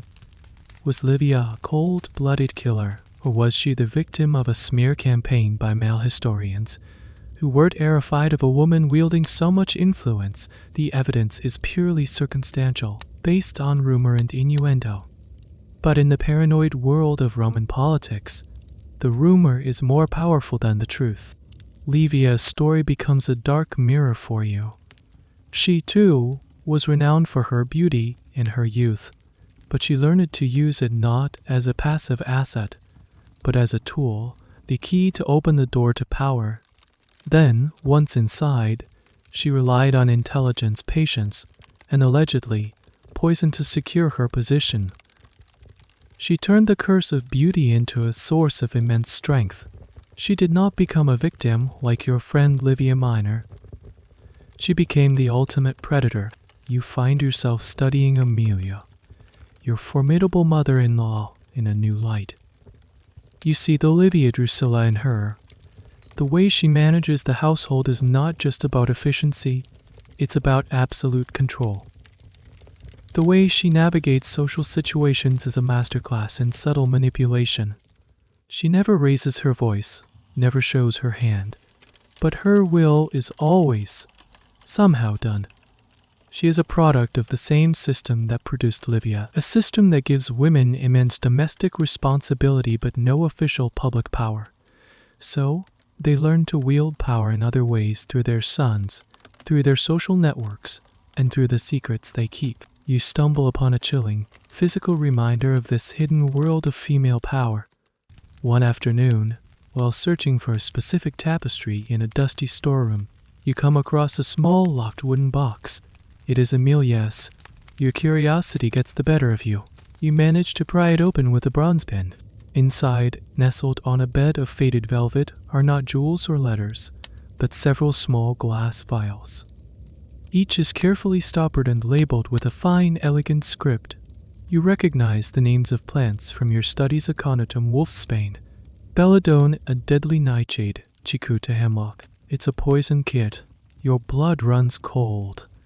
The vials are old, some of them half empty. This is not a recent acquisition. This is a collection that has been curated over years, perhaps decades. You don't know if Aemilia has ever used them. You don't want to know. But the fact that she keeps them, that a respectable matrone would have such a thing hidden away, tells you everything you need to know about the dark undercurrent of Roman society. This was a woman's weapon. A man might use a dagger in the forum or a legion on the battlefield. A woman, confined to the home, used what was available. Poisons were often derived from common herbs and plants, their properties well known to women who managed gardens and prepared herbal remedies. It was a subtle, domestic form of violence, hard to detect and easy to deny. This is why Livia Drusilla was so often accused of it. It was the archetypal crime of a powerful woman. You quickly close the box, your heart hammering in your chest. You feel as if you have looked into the abyss. The path of a beautiful Roman woman seems to have only two destinations. You could be Olivia Minor upon, used and discarded by powerful men. Or you could be Olivia Drusilla, a player, who learns to be more ruthless and cunning than the men around her. There seems to be no middle ground, no place for a quiet, peaceful life. You are either the victim or the victor, and as you walk away from that storeroom, you are terrified to realize that you still don't know which one you are destined to be. The discovery of Amelia's poison kit changes the very air you breathe in the Domus. It is no longer just a house, it's a place of secrets. A quiet battlefield where your mother-in-law reigns as the unchallenged, and perhaps lethal queen. Your deference to her is now tinged with a new, sharp edge of fear. This new awareness extends beyond the walls of your home. Every time you leave the house, you feel the weight of the city's gaze more acutely than ever. A trip to the market, a visit to the temple, or even just being carried through the streets in your litter becomes a performance under pressure. You learn to navigate the Roman Forum, the bustling, chaotic heart of the empire. It's a place of immense energy, a sensory overload.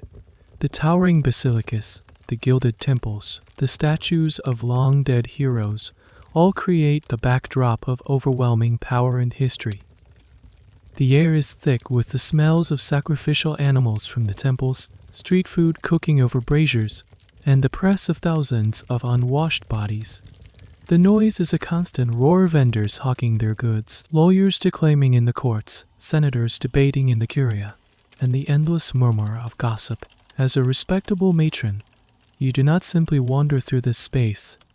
You move with purpose, your head veiled, your eyes downcast, flanked by slaves who clear a path for you. You are an island of aristocratic decorum in a sea of public chaos. But you are also on display. You feel the eyes on you, the lingering glances of men, the critical stares of other women, assessing your clothing, your slaves, your bearing, the curious looks of the common folk. You are a public figure by virtue of your marriage and your beauty. Your every move is noted, commented upon, and potentially misinterpreted. A friendly smile to a male acquaintance could be twisted into a flirtation. A moment of laughter could be deemed unseemly. You are bound by 1,000 invisible threads of expectation. You must be visible, a testament to your husband's status, but not too visible. You must be beautiful, but not seductive. You must be serene, but not frivolous. It's an impossible balancing act. The Forum, the center of Roman liberty and law, feels to you like a prison yard where you are under constant surveillance by unseen guards. One day you are leaving the Temple of Saturn after making an offering. Your husband, Lucius, is meeting you there as he has just finished with some business in the nearby state treasury. As you wait for him by the temple steps, a group of young, aristocratic dandies walks by. They are loud, arrogant, and drunk, even though it's only midday. They see you. They stop. One of them, a handsome young man with cruel eyes, gives you a slow, insolent smile. He murmurs something to his friends, and they all laugh. He takes a step towards you. A goddess graces us with her presence, he says, his voice slurring slightly, but loud enough for everyone nearby to hear. Surely such divine beauty is not meant to be hidden behind a veil. Your slaves instinctively close ranks around you, their faces grim. You feel a surge of pure ice in your veins. This is exactly the kind of situation your mother warned you about. A public scene. Unwanted attention. He is challenging your honor, and by extension, your husband's. You do not speak. You do not look at him. You stare straight ahead, your face a mask of cold indifference, praying for Lucius to appear. Any reaction, anger, fear, even a simple acknowledgement would be a victory for him. It would create a story, a rumor. I saw the wife of Scipio engaging with a young man in the forum today. The man takes another step, his friend snickering behind him. Just as he reaches out, as if to touch her veil, the hand clamps down on his shoulder. It's Lucius. He has appeared out of the crowd, his face like a thundercloud. He is not a large man, but his military training has given him a coiled, dangerous energy. Do you have business with my wife? Valerie's Lucius asks, his voice dangerously quiet. The young man, Valerie's, pales. His drunken arrogance evaporates in an instant. He stammers, no, Scipio. Just admiring the temple. Lucius' grip tightens. Admire it from farther away, he says, and shoves Valerie's back towards his friends. The group scurries away, melting back into the crowd. Lucius turns to you. You expect him to be angry at you, to blame you for attracting the attention. Instead, his jaw is tight with a fury directed entirely at Valerie's. He takes your arm. Let's go home, he says, his voice clipped. On the walk back, he is silent, but you notice he walks closer to you than he ever has before. His presence is a shield. In that moment, in the crowded, dangerous forum, he was not your business partner or your formal roommate. He was your husband, your protector. It's the first time you have ever felt a flicker of genuine connection to him, a sense of being on the same side. You also come to understand a strange aspect of Roman law and culture. While a woman was under constant scrutiny for her behavior, a man's honor was intrinsically tied to his wife's perceived virtue. The insult from Valerie's was not just to you, it was a direct challenge to Lucius Dignitas, his authority and social standing. By defending you so publicly, he was defending his own reputation. It's a twisted, patriarchal kind of protection, one that is more about property rights than personal care, but it is protection nonetheless. Some historians argue that this public defense of a wife's honor was one of the most important duties of a Roman husband, a performance as crucial as any speech in the Senate. That night, as you lie in the dark, you think about the invisible chains that bind you, the expectations of your family, the laws of the state, the predatory eyes of strangers. But for the first time, you realize that one of those chains, the cold, iron ring of your marriage, might also be a shield. It is a cage, yes, but it's a cage that keeps some of the other, more dangerous predators at bay. The forum is a jungle, and you are beginning to understand that to survive it, you need a protector, even if that protector is also your jailer. Life settles into a precarious rhythm. You master the art of managing your household under Amelia's watchful eye. You learn to navigate the social currents of Rome with practiced caution. Your relationship with Lucius remains distant, but it is now underscored by a thin thread of mutual respect, a silent acknowledgement of the roles you both must play. You are becoming the perfect Roman matron you were designed to be. And then the letter arrives.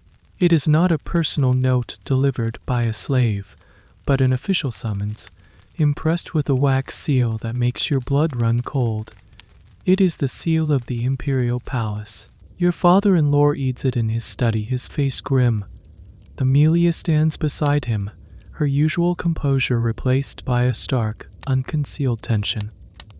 Lucius is there too, his hand resting on the hilt of the ornamental dagger he wears with his toga, a nervous habit you've come to recognize. The emperor requests the honor of our company, your father-in-law says, his voice carefully neutral.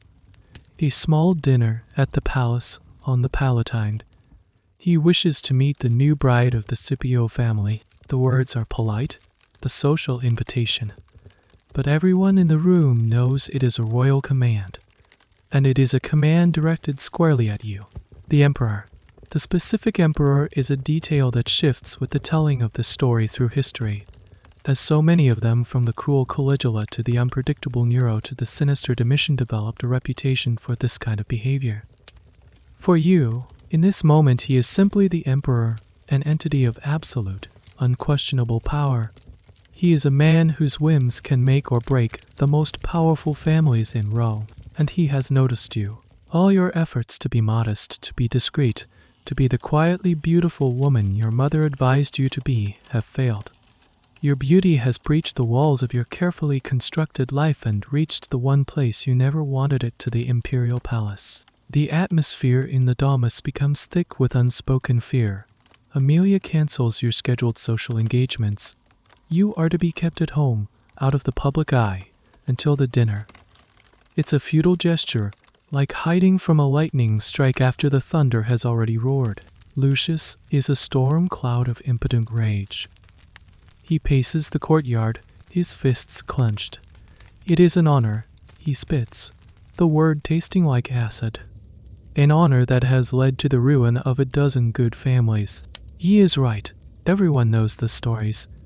An invitation to the palace for a beautiful woman was often the first step in a grim, predictable dance.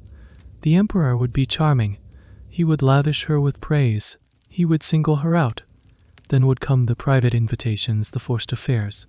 The husband would be sent away to a remote governorship or, if he objected, accused of treason and executed. The woman would become a creature of the court, a beautiful toy for the emperor, until he grew tired of her and she was discarded, exiled, or worse. You feel a sense of fatalism settle over you. This is the danger your father foresaw, the shark your mother warned you about. The predator you thought you had escaped by marrying Lucius. But no one, not even a Scipio, can escape the notice of the emperor. The days leading up to the dinner are the most terrifying of your life. Amelia, in a rare moment of solidarity, helps you choose what to wear. Her advice is a masterclass in strategic presentation. Not too plain, she says, dismissing a simple, white stole that would be an insult to His Imperial Majesty. It would suggest you do not take his invitation seriously, but not too provocative, she adds, rejecting a gown of shimmering, sea-green silk. Do not give him any ammunition. Do not make it easy for him. They finally settle on a gown of deep, dignified purple, the color of nobility, but styled with austere, old-fashioned simplicity. Your hair is to be done in a modest, traditional fashion. The goal is to project an image of untouchable, respectable beauty. You are to look like a Roman monument, not a desirable woman. You also learn a bizarre bit of palace etiquette. It was rumored that certain emperors had a peculiar obsession with pearls. The historian Suetonius wrote that Caligula once dissolved a priceless pearl in vinegar and drank it, simply to boast that he had swallowed a fortune. Another story claims he would coat his slippers in crushed pearls. As a result, some noble women going to court would deliberately avoid wearing pearls, lest it be seen as either a competition with the emperor's opulence or, even worse, an offering. The superstition is likely an exaggeration, but, in your state of heightened fear, you meticulously ensure your jewelry contains no pearls. It's a small, desperate ritual, an attempt to control some tiny aspect of a situation that is entirely out of your control. The night of the dinner arrives. As you get dressed, your hands are trembling so badly that your new slave has trouble fastening your brooches. You look at your reflection in the polished bronze mirror. The woman staring back at you is pale, her eyes wide with a terror she is trying desperately to conceal. Your beauty, the thing that has defined your entire life, now feels like a fatal disease, a glowing target painted on your back. You are about to walk into the lion's den, and you know with a sickening certainty that the lion has been waiting for you. The imperial palace on the Palatine Hill is not just a home, it is a city unto itself. A sprawling complex of marble halls, luxurious gardens, and imposing colonnades, all designed to overwhelm and intimidate. As your litter, escorted by Lucius and your father-in-law, passes through the guarded gates, You feel as though you are entering another world, one that operates on a different set of laws of a single, all-powerful man. Praetorian guards, the emperor's elite personal bodyguards, are everywhere, their polished armor and plumed helmets gleaming in the torchlight. Their presence is a constant, silent reminder of the lethal power that underpins all this opulence. You are led through a series of vast, echoing halls. The wealth on display is staggering, almost obscene. Floors are paved with intricate mosaics depicting imperial victories. Walls are adorned with priceless Greek statues looted from their original temples, and the air is heavy with the scent of expensive incense.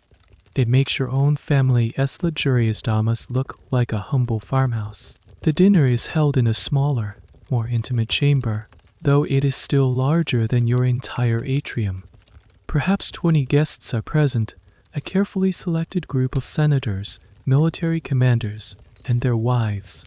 The tension in the room is palpable.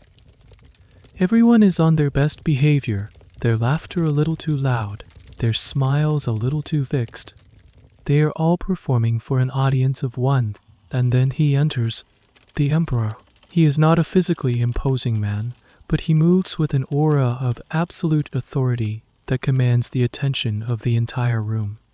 Everyone rises. The silence is deafening. He smiles a thin, knowing smile and gestures for everyone to be seated. He takes his place at the head couch.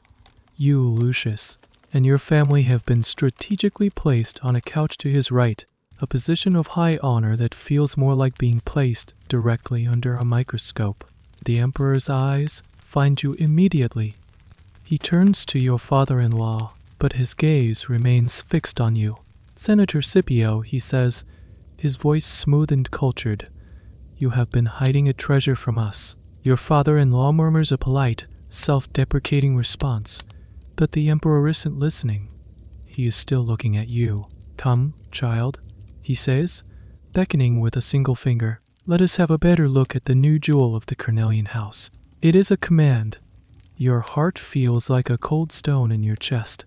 Lucius stiffens beside you, his knuckles white where he grips the edge of the couch. Amelia gives you a tiny, almost imperceptible nod.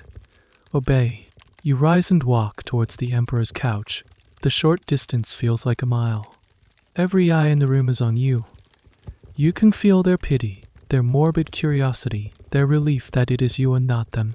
You stop before him and give a slight, respectful bow. He looks you up and down, a slow, deliberate appraisal that strips you bare. It is not a look of lust. It is a look of ownership. The look of a man admiring a statue he has just decided to add to his collection. Perfection, he murmurs, as if to himself. The poets do not lie. We are blessed to have such beauty in our city. It is a testament to the health and vitality of the Roman people. He frames his praise in the language of civic pride, a public statement. But the message is intensely personal and threatening. By calling you a testament to Rome's vitality, he is nationalizing you. Your beauty is no longer your own or your family's. It is a state asset, and he is the state. He gestures for a slave to bring you a cup of wine his own special vintage. He mentions casually, it is a terrifying honor. You take the cup, your hand shaking slightly, and take a small, obligatory sip. It tastes of ash. He finally dismisses you with a wave of his hand, turning his attention to a military commander to his left. You walk back to your couch, your legs unsteady. The worst part is the public nature of it all. He has singled you out, marked you, in front of the most powerful people in Rome.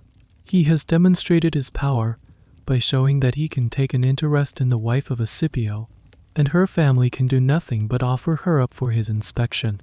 The rest of the dinner is a blur. You barely taste the food. The conversation buzzes around you, but you hear none of it. You are acutely aware of the emperor's occasional glances in your direction. Each one is a physical blow. You think of a particularly chilling Roman custom you had read through Rome.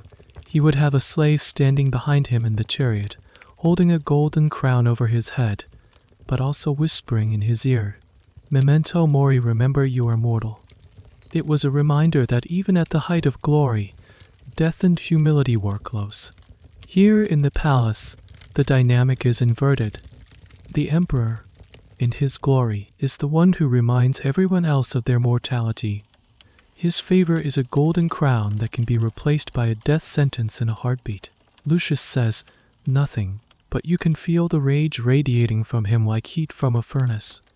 It is the rage of a man who has been publicly humiliated, his authority as a husband and a nobleman completely undermined.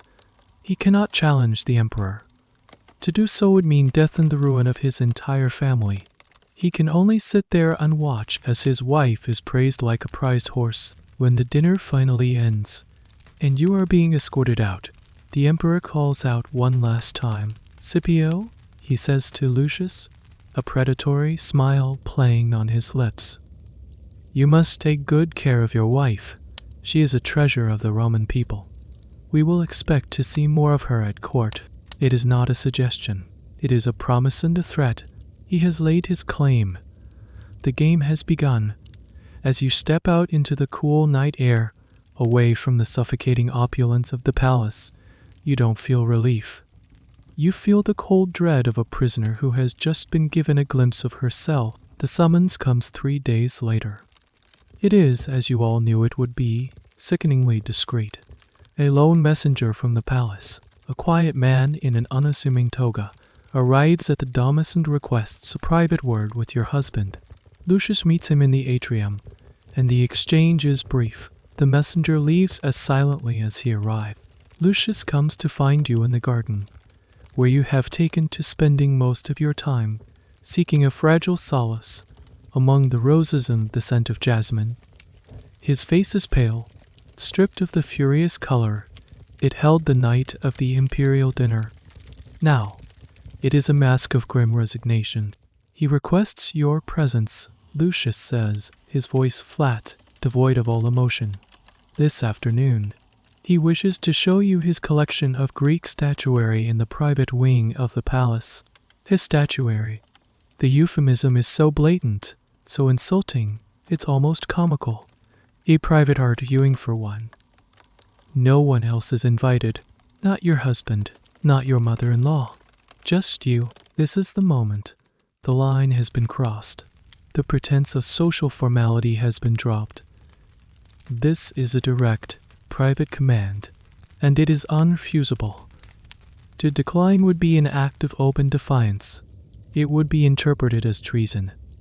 Your family, the great and proud house of the Cornelii Scipionies, would be destroyed.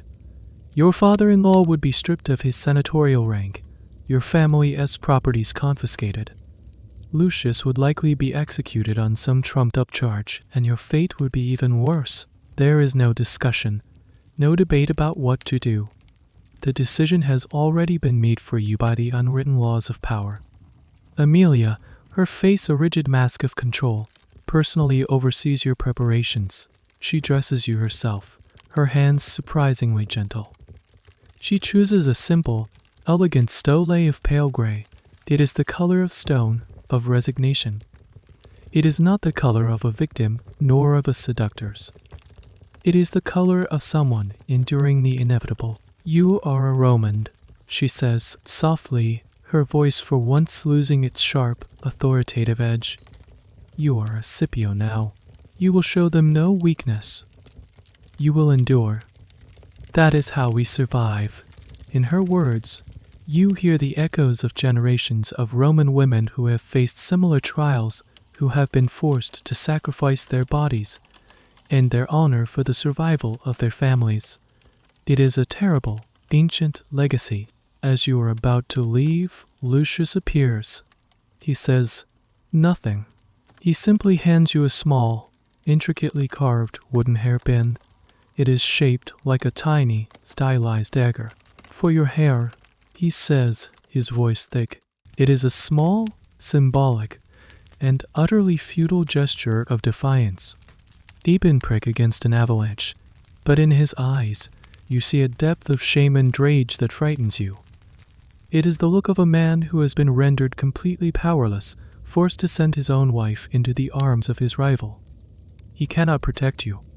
This small, useless weapon is all he can offer. You are carried to the palace in a closed litter. The journey is a suffocating eternity. You clutch the small wooden pin in your hand, its sharp point digging into your palm. It is a focal point for your terror. You are met not by a retinue of guards, but by a single, discreet palace slave, a eunuch with old, sad eyes. He leads you not through the grand public halls, but through a series of quiet, private corridors. The opulence here is more subdued, but also more personal. You pass rooms filled with scrolls, maps, and the administrative machinery of the empire. Finally, you arrive at a set of gilded doors. The slave opens them on gestures for you to enter. He does not follow you in. The doors close softly behind you, the click of the latch echoing in the sudden silence. You are in a long, sun-drenched gallery. The room is filled with Greek statues, masterpieces of white marble. Apollo, Venus, Diana, all looking down with their serene, blank eyes, and at the far end of the gallery, standing by a large window overlooking the city, is the emperor. He is dressed simply, in a plain white toga. He turns as you enter, a slow, self-satisfied smile on his face. He has won. He knew you would come. "Ah, the lovely Veturier," he says, using your first name with a familiarity that makes your skin crawl. "Welcome. I am so glad you could appreciate my small collection." He begins to walk you through the gallery, his hand resting lightly on the small of your back. He speaks of the art, of the sculptors, of the history of each piece. His voice is a low, hypnotic murmur. It's a performance of civility, a thin veneer of culture stretched taut over a brutal act of power. He is demonstrating that he is not a crude brute, but a man of taste. He is a connoisseur, and you are his latest, most prized acquisition. You walk past a statue of Daphne, the nymph who begged her father to turn her into a laurel tree to escape the pursuit of the god Apollo.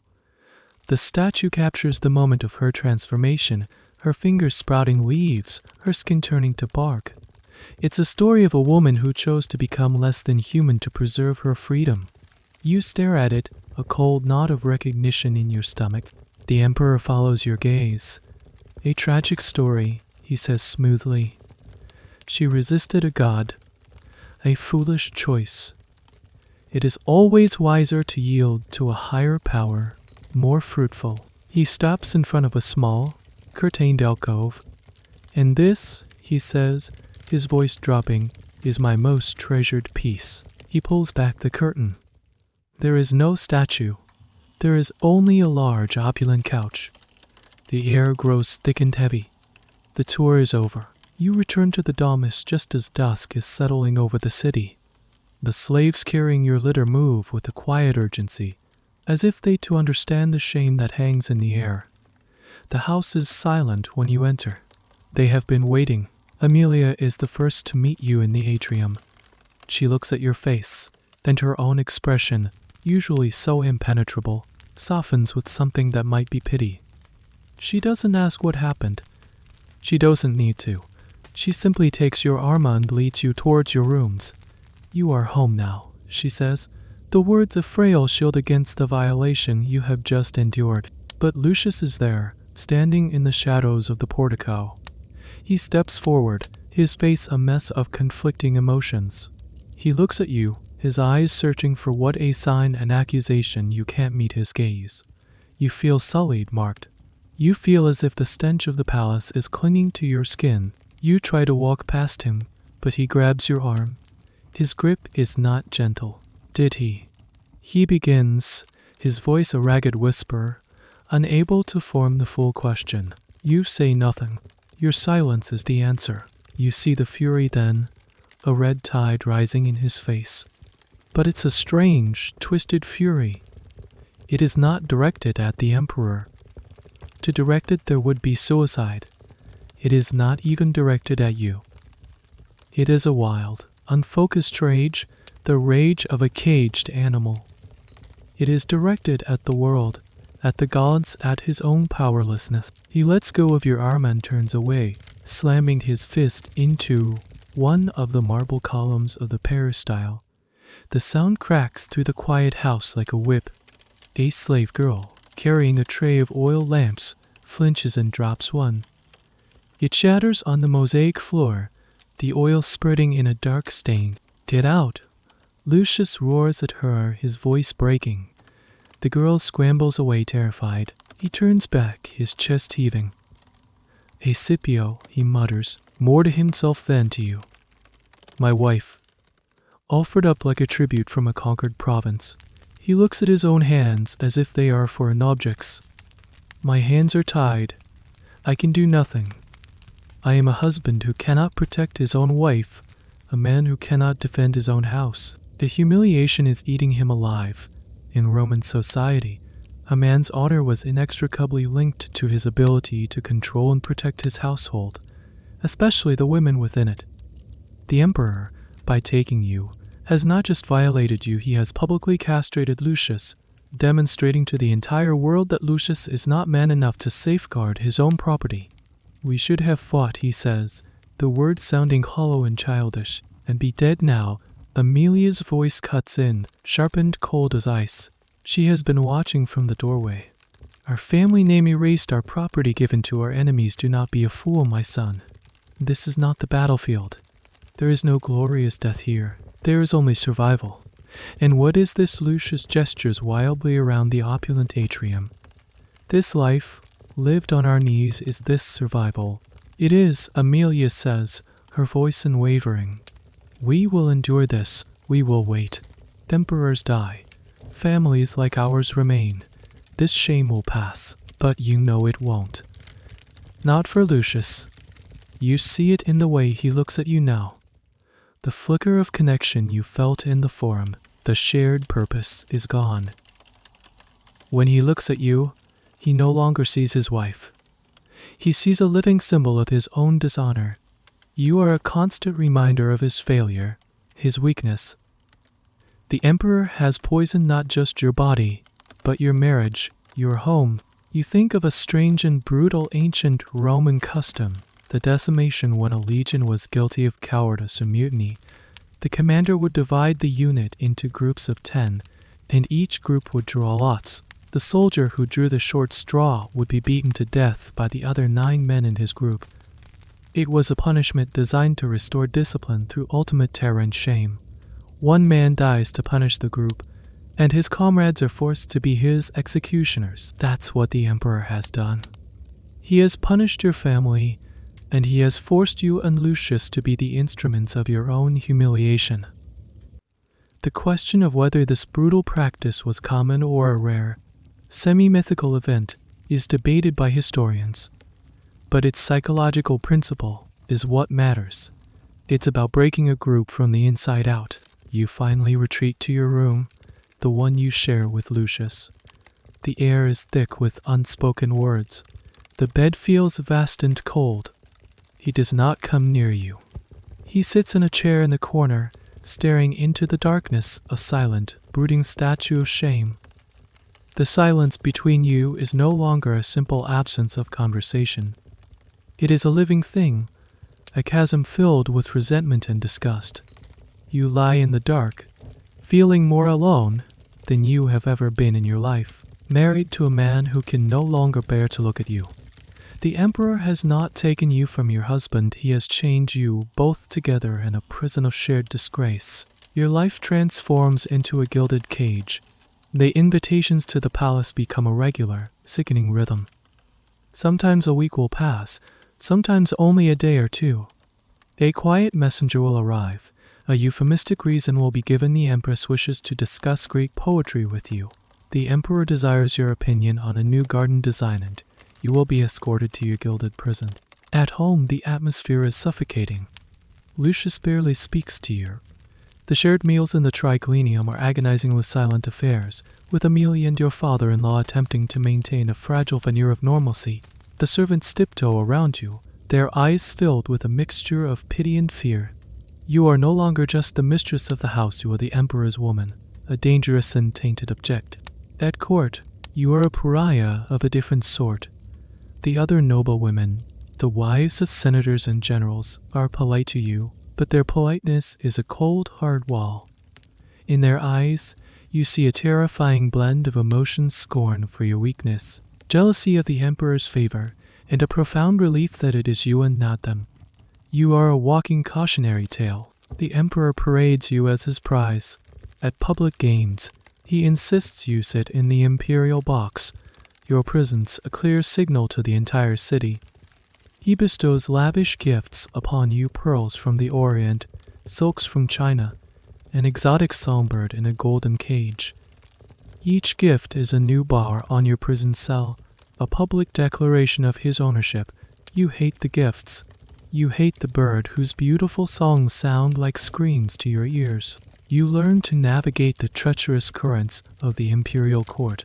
You become a master of the neutral expression, the non-committal answer. You perfect the art of being present but invisible, of hearing everything and revealing nothing. You are a ghost in the machine of power, haunting the edges of imperial life. One of your few duties, one of the few things that makes you feel real, is visiting the temple of the divine Augustus, a place of emperor worship. It's a bizarre and relatively new part of Roman religion. The deification of dead emperors was a political to legitimize the ruling dynasty. Here, Augustus, the man whose wife Livia may have poisoned him, is worshipped as a god. You kneel before his massive statue and offer prayers, a hollow act of piety to the founder of the system that is slowly destroying you. It is the ultimate tyranny praying to a deified predator for protection from his successor. You are living in a state of suspended animation. You are not a wife, not truly a member of your own family anymore. You are a plaything of power, a beautiful object kept on a shelf, taken down when the master desires, and then put back. The days bleed into one another, a monotonous cycle of fear and endurance. Then, one evening, something shifts. You are in your room, listening to the sad song of your caged bird, when Lucius enters. He has been drinking. You can smell the sour scent of wine on his breath. He has been drinking a lot lately. He doesn't look at you. He walks over to the window and stares out at the city lights. He is promoting me, Lucius says, his voice flat. A tribuneship. A tribuneship. A prestigious position for a man my age. You say nothing. You know what this is? It's a payment. A bribe to soothe his wounded pride. A gilded chain to ensure his continued silence and compliance. My father is pleased, Lucius continues, a bitter laugh escaping his lips. He says it is a great honor for our family. He says our sacrifice is bearing fruit. He turns to look at you, and his eyes are filled with a chilling mixture of self-loathing and resentment. Congratulations, wife. Your service to the state is elevating us all. The cruel sarcasm in his voice is like a slap. He is blaming you. It is easier to blame you than to confront his own cowardice, his own complicity. He is twisting the situation, recasting you not as a fellow victim, but as the ambitious architect of your own disgrace, a woman who has sold herself to advance her husband's career. Is this what you wanted? He snarls, taking a step closer. Did you enjoy your art chore? Is this political power worth the price? The injustice of it, the sheer, vicious unfairness of his accusation, finally breaks through the wall of numb endurance you have built around yourself. What I wanted you say, your voice slow and trembling with a rage that surprises you. I wanted the life I was promised, a husband, a home. I wanted to be a wife, not a tribute. You stand up, facing him, the fear you've lived with for months suddenly burned away by white-hot anger. Do not dare, you hiss, lay your shame at my feet. I am living in the prison you all built for me. Your father with his ambition, my father with his politics, and you with your honor. You spit the word like poison. Your honor was worth nothing when he came for me. You stood by. You all did, so do not pretend that this was my choice. He stares at you, shocked into silence by your outburst. He has never seen this fire in you. He has only ever seen the docile, beautiful object. The confrontation hangs in the air, raw and ugly. The illusion of a shared, Noble sacrifice is shattered. All that is left is the grim reality of a broken man and a violated woman, trapped together in a cage of shame and resentment. He turns and storms out of the room, leaving you alone with the chirping bird. You look at the beautiful creature in its golden cage. You are the same, a pretty thing, kept by a powerful man, singing a sad song in a prison you did not choose. The fragile truce in your home is shattered. The confrontation with Lucius leaves a permanent rift between you. He now avoids you completely, sleeping in a separate room. His presence in the dom is a constant, silent accusation. The promotion he received feels like a brand on his skin, a daily reminder of the price that was paid. Your life becomes even more isolating. At home, you are a ghost. At the palace, you are a prisoner. You are trapped between two worlds belonging to neither. And you realize with a chilling clarity that you are incredibly vulnerable. Your only protection was your husband's name and family. But now, your husband despises you. Your family sees you as a necessary, if unfortunate, tool for their advancement.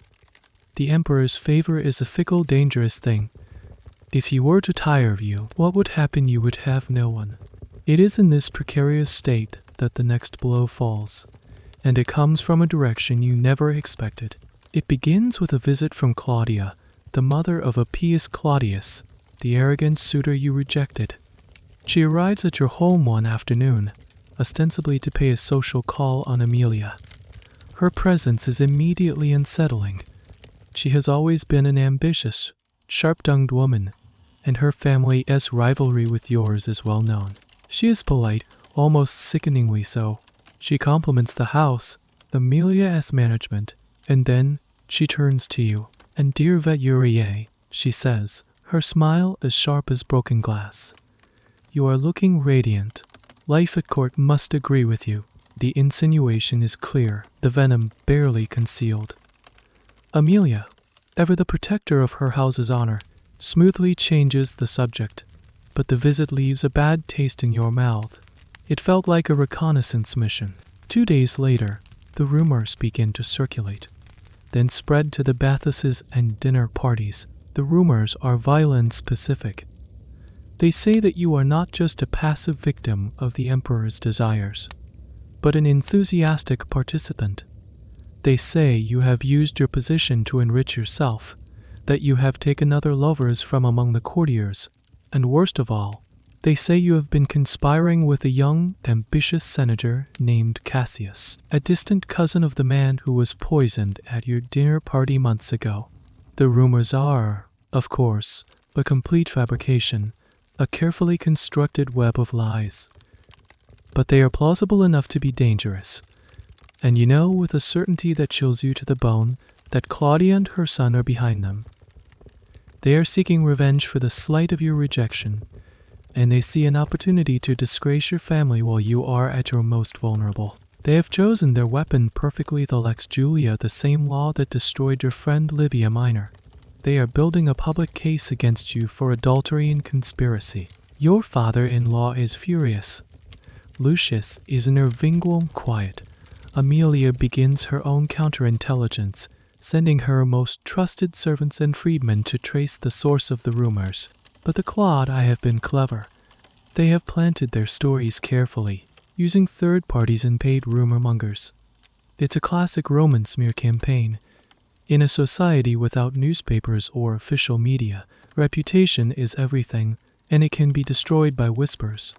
The science of planting and spreading political rumors, sermones, was a recognized, if dirty, part of Roman politics. Certain spots in the forum were even known as hubs for this kind of malicious gossip. The situation escalates. The young Senator Cassius, who you have barely even spoken to, is arrested on a charge of treason. The charge is that he was conspiring with you to poison the emperor. It is a ludicrous accusation, but it is deadly serious. Under interrogation, which likely involves torture, he will undoubtedly confess to anything, including being your lover. You are trapped. The emperor's protection is a double-edged sword. While his favor shields you from some dangers, it also makes you a target for this kind of attack. Your enemies can't strike at the emperor directly, so they strike at you, his favorite.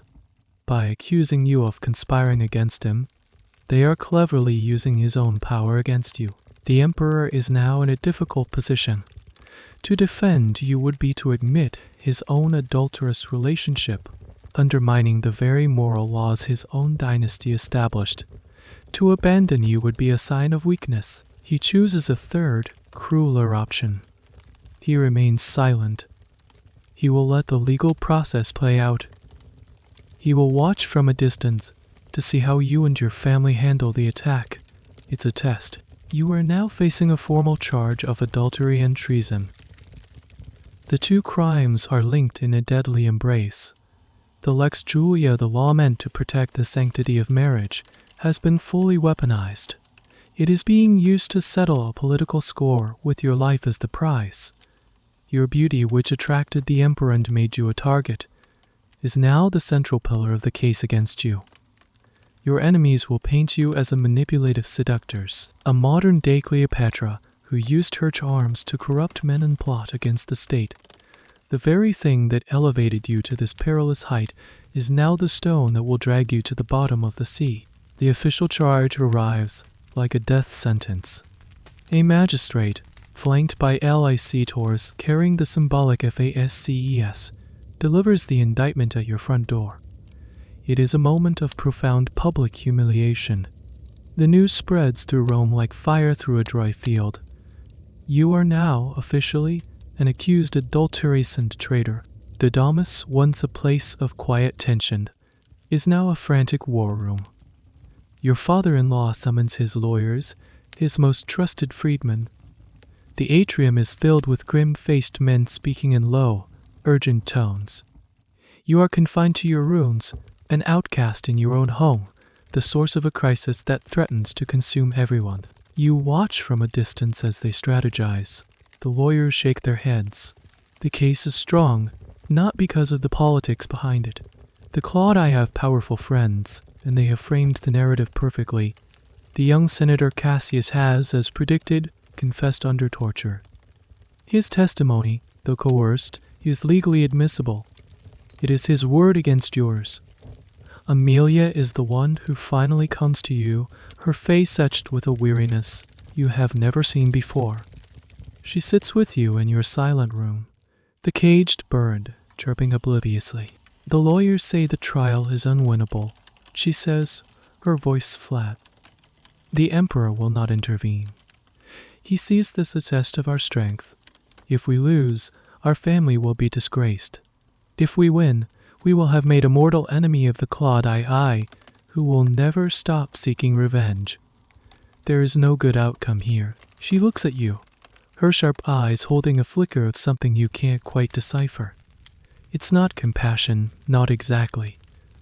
It's the cold, hard pragmatism of a general surveying a losing battle. There is, she says, her voice dropping to a whisper, another way. A path that avoids a trial, you know. Instinctively, what she is about to suggest. The Roman aristocracy had a long, dark tradition for dealing with intractable, dishonorable problems. It was a solution that preserved a family's honor, even in the face of certain ruin. You must disappear, Amelia says. It takes a moment for the words to sink in. She's not talking about suicide, the honorable way out for a man facing disgrace.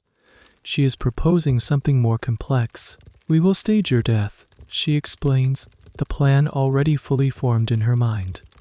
A sudden illness, a tragic, swift fever that takes you in the night. There will be a funeral, a public display of grief. Your name will be cleared by your untimely demise. The trial will be halted. The Claudi will have their victory, in a way, but our family's honor will remain intact. The emperor will accept it. It is a clean solution. The sheer cold-bloodedness of the plan is staggering. They will kill you, symbolically, to save themselves. You will cease to exist. And what happens to me, you ask, your voice a hollow whisper. You will be smuggled out of the city, Amelia says. We have a villa in the north, near the Gallic frontier. It is remote, isolated. No one will know you. You will be given a new name, a new identity. You will live out your days there, in quiet obscurity. She frames it as an act of mercy. They are saving you from the horror of exile to a barren island, or the executioner's block. But it is also an act of supreme selfishness. They are erasing you to protect their name.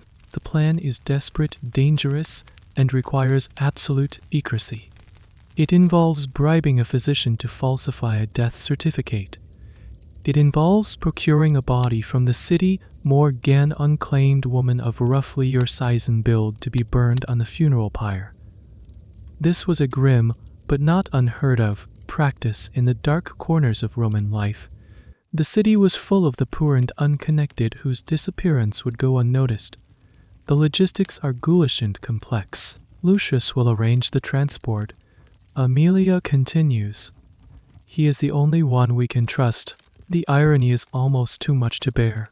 Your husband, the man who has come to despise you, is now being tasked with engineering your secret escape. His final duty to you is to help you vanish forever. You have no choice, of course. The alternative is a show trial that will destroy you and everyone around you. This desperate plan is the only path that offers any chance of survival, albeit a living death. That night, Lucius comes to your room. He does not look at you. He speaks to the wall, his voice low and strained. I have found a merchant caravan leaving for Gaul in 3 days' time. He says, they will take you as far as the foothills of the Alps. From there, retainers loyal to our family will escort you to the villa. You will travel as a slave. He places a small, heavy purse on your table. This is gold. Use it only if you must. Do not speak to anyone. Do not look anyone in the eye. You are no one. He turns to leave but hesitates at the door. It is better this way, he says, his voice cracking. Better than exile. Better than the alternative. It is the closest he has come to an apology, to an admission of his own role in your downfall. It is a pathetic, meager offering, but it is all he has left. You are left alone in the dark, the heavy purse of gold on your table. In 3 days, you will die. Your name, your face, your life as Veturiae, wife of Scipio, will be extinguished. A new life, a half-life, awaits you in a remote land, as an unknown woman with no past and no future. The desperate, secret plan is in motion. You are no longer a player in the game, or even a pawn. The next 3 days are a blur of surreal preparations conducted in the dead of night. While the domus maintains an outward appearance of normalcy during the day, a secret, frantic energy takes over after sunset. A trusted physician, a man long indebted to your family, is brought in. He coaches you on the symptoms of the rare, fictional fever you are supposed to have. He leaves with a heavy purse of gold and a promise of silence. Amelia, with a chilling efficiency, handles the most gruesome detail.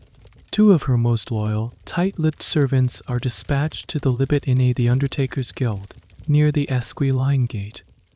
They return late one night with a long, cloth-wrapped bundle. They carry it to a disused cellar. You don't see what's inside, and you don't want to. It's the body of a stranger, a poor, nameless woman who will burn on a pyre under your name. Your phantom death requires a physical stand-in. On the 3rd day, the illness strikes. You are confined to your bed. The household is filled with the convincing sounds of hushed concern. The physician makes a public visit, his face grim as he leaves. Amelia plays the part of the distraught mother-in-law perfectly. The stage is set. That night, you say your goodbyes. It is not a tearful farewell. It is a quiet, final severing. Amelia comes to your room. She hands you a bundle of rough, homespun clothes, the simple tunic of a provincial woman or a slave. Veturiae is dead, she says, her voice as firm as ever, but her eyes holding a flicker of some deep, buried emotion. Remember that. The woman who leaves this house tonight has no name. She places a hand on your shoulder, a rare gesture of physical contact. Survive, she whispers. It is a command. Then Lucius enters. He carries a dark, hooded cloak. He doesn't look at you, but at the bundle of clothes. It is time, he says. You change out of your fine linen sleeping gown and into the coarse, scratchy tunic. It feels foreign against your skin. You are no longer a Roman matron. You are a nobody. You take the wooden hairpin he gave you, the one shaped like a tiny dagger, and tuck it deep into a fold of the cloth. It is the only thing you will take with you from this life. Lucius leads you through the darkened, sleeping house. Not through the main atrium, but through a series of servants' corridors and back passages you never knew existed. You move like ghosts through your own home. You pass the kitchen, the storerooms, the slave quarters.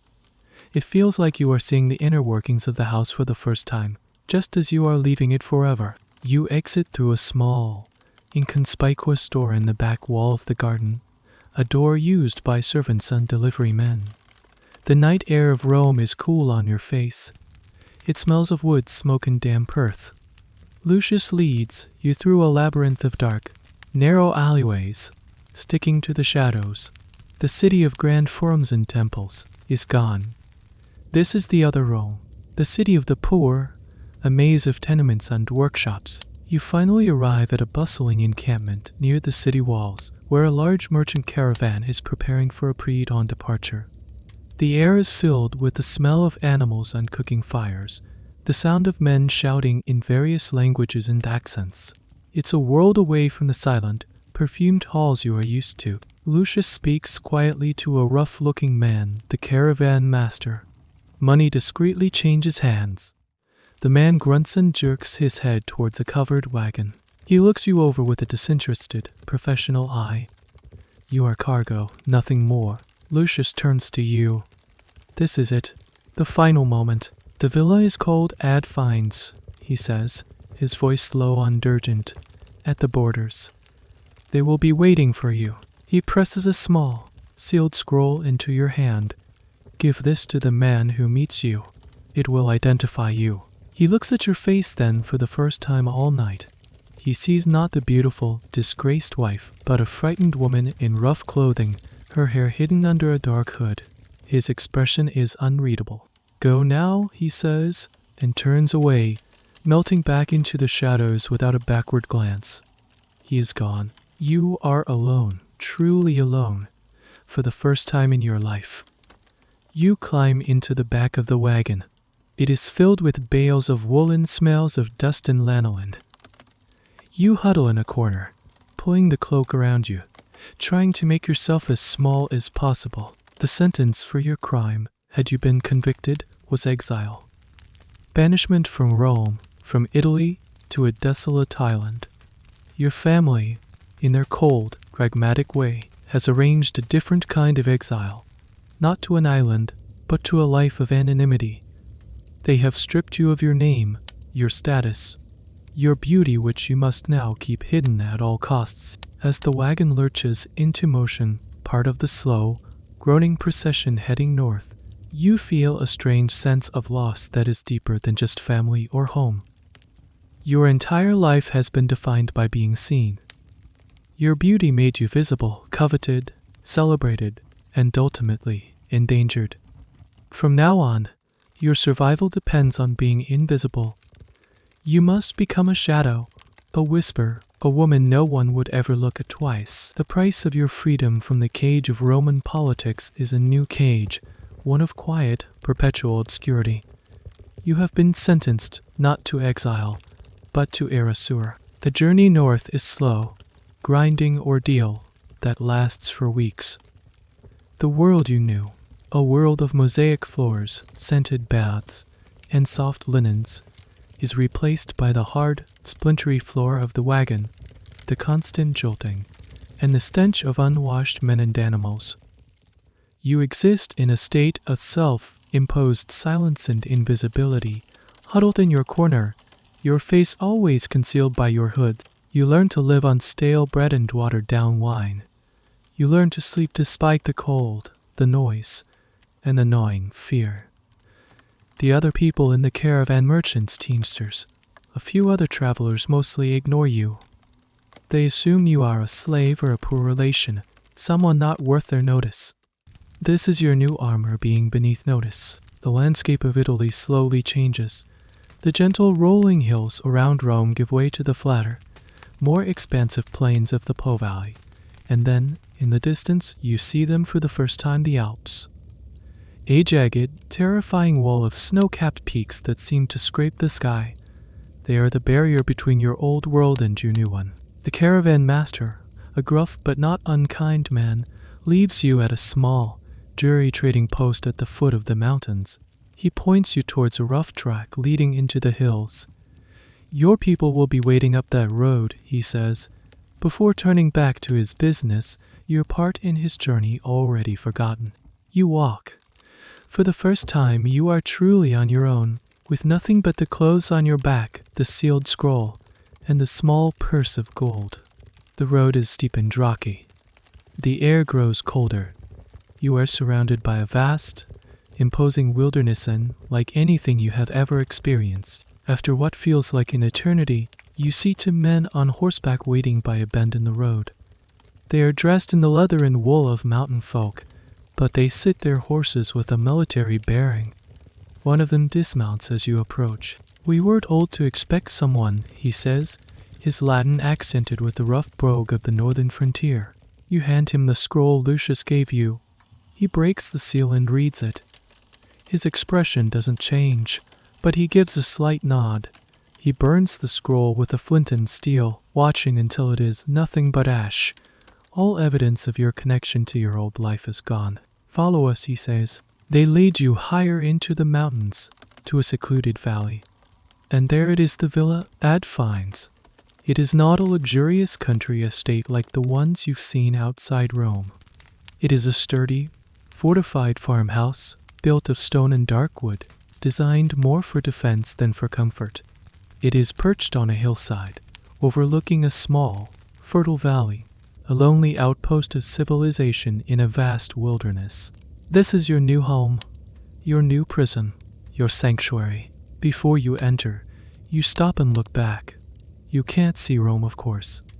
It is hundreds of miles and a lifetime away. But you look south, towards the heart of the empire, the city that made you and then tried to unmake you. You think of the grandeur of it all, the Colosseum, the Pantheon, the triumphant arches. You think of the vibrant, brutal life of its streets. You think of the faces your stern father, your anxious mother, the cold-eyed Amelia, the tortured and resentful Lucius.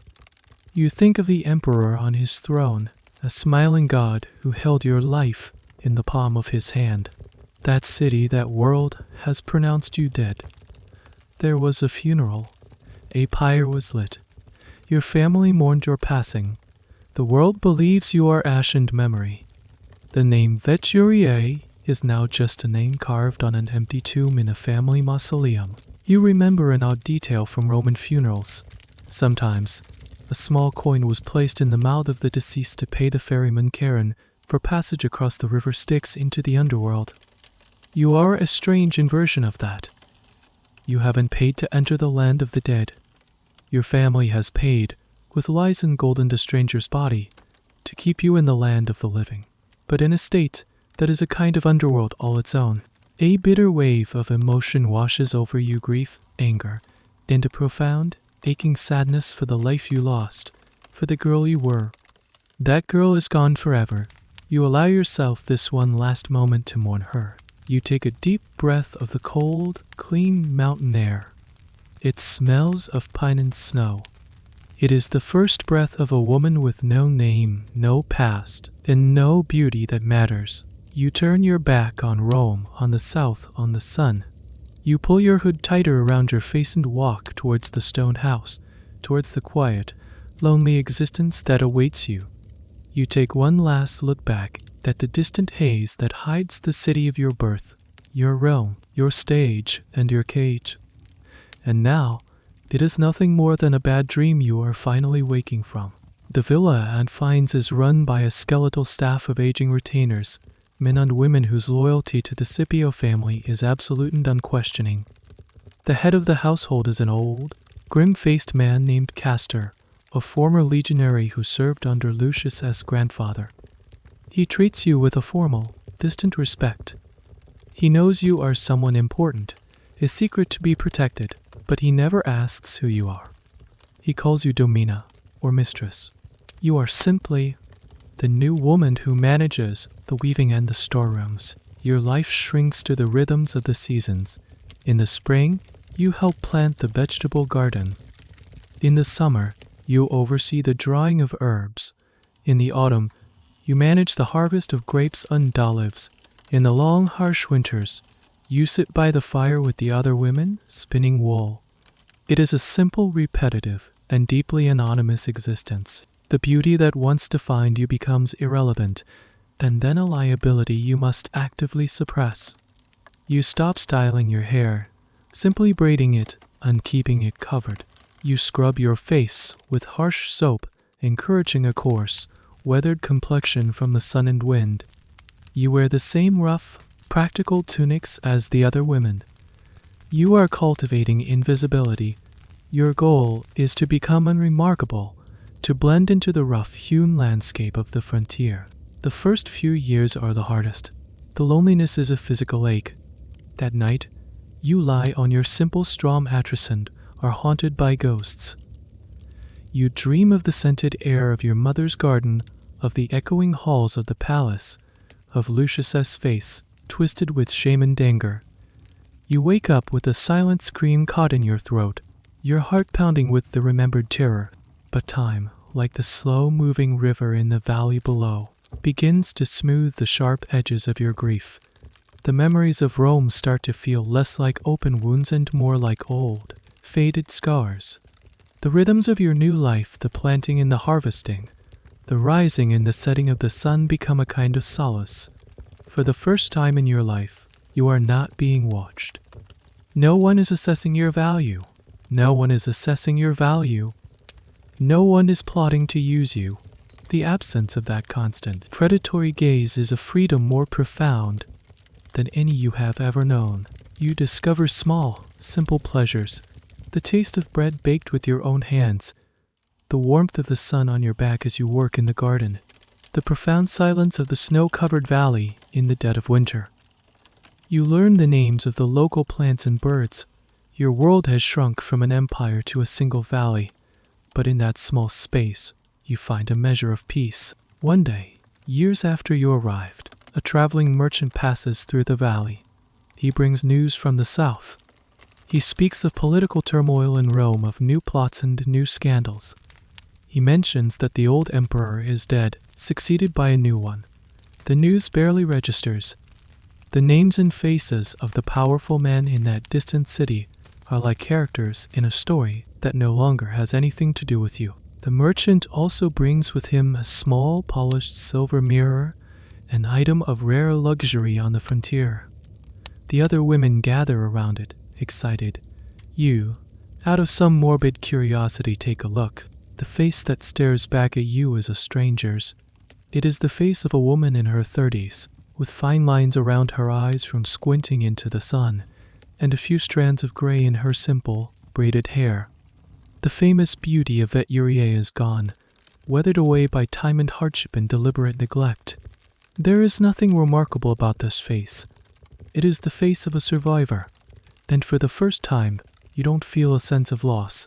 You feel a quiet sense of triumph. You have successfully erased the woman who was a target. You have become anonymous. You have won. You hand the mirror back and walk out into the sunlight. You look at your hands. They are no longer the soft, manicured hands of a noblewoman. They are rough, calloused, and strong. They are the hands of a woman who works, who provides, who endures. They are your own. Your beauty was once a curse that put you at the center of a dangerous, glittering world. Now in this quiet, forgotten corner of the empire, the absence of that beauty has become your greatest blessing. It has given you something you never had in the palaces and mansions of Roma life that, in its simplicity and obscurity, is finally, truly, your own. You are no longer a political pawn, a beautiful object, or a family's shame. You are just a woman, standing on a hillside in Gaul, watching the sun set over the mountains. And you are free, The world of ancient Rome, with all its grandeur and its cruelty, fades now like the last light of that setting sun. The echoes of the forum, the whispers in the palace, the clatter of the legions, they all recede, becoming distant and soft.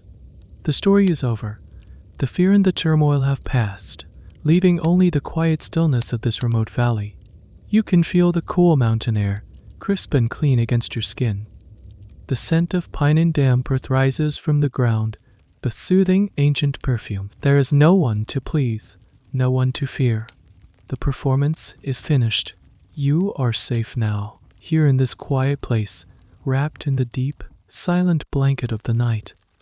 The anxieties of that other life, the constant pressure of being watched, of being judged, have all dissolved into the vast, starry sky above. Let the peace of this solitude seep into your bones. Let the rhythmic chirp of the crickets be your lullaby. Your own breathing slows, finding a new, easy rhythm in undoubt, like the gentle tide of a calm and distant sea. You are no longer a part of that story. You are simply an observer, drifting away from it now, floating on the soft currents of approaching sleep. There is nothing left to do but rest. The end of the article. Good night.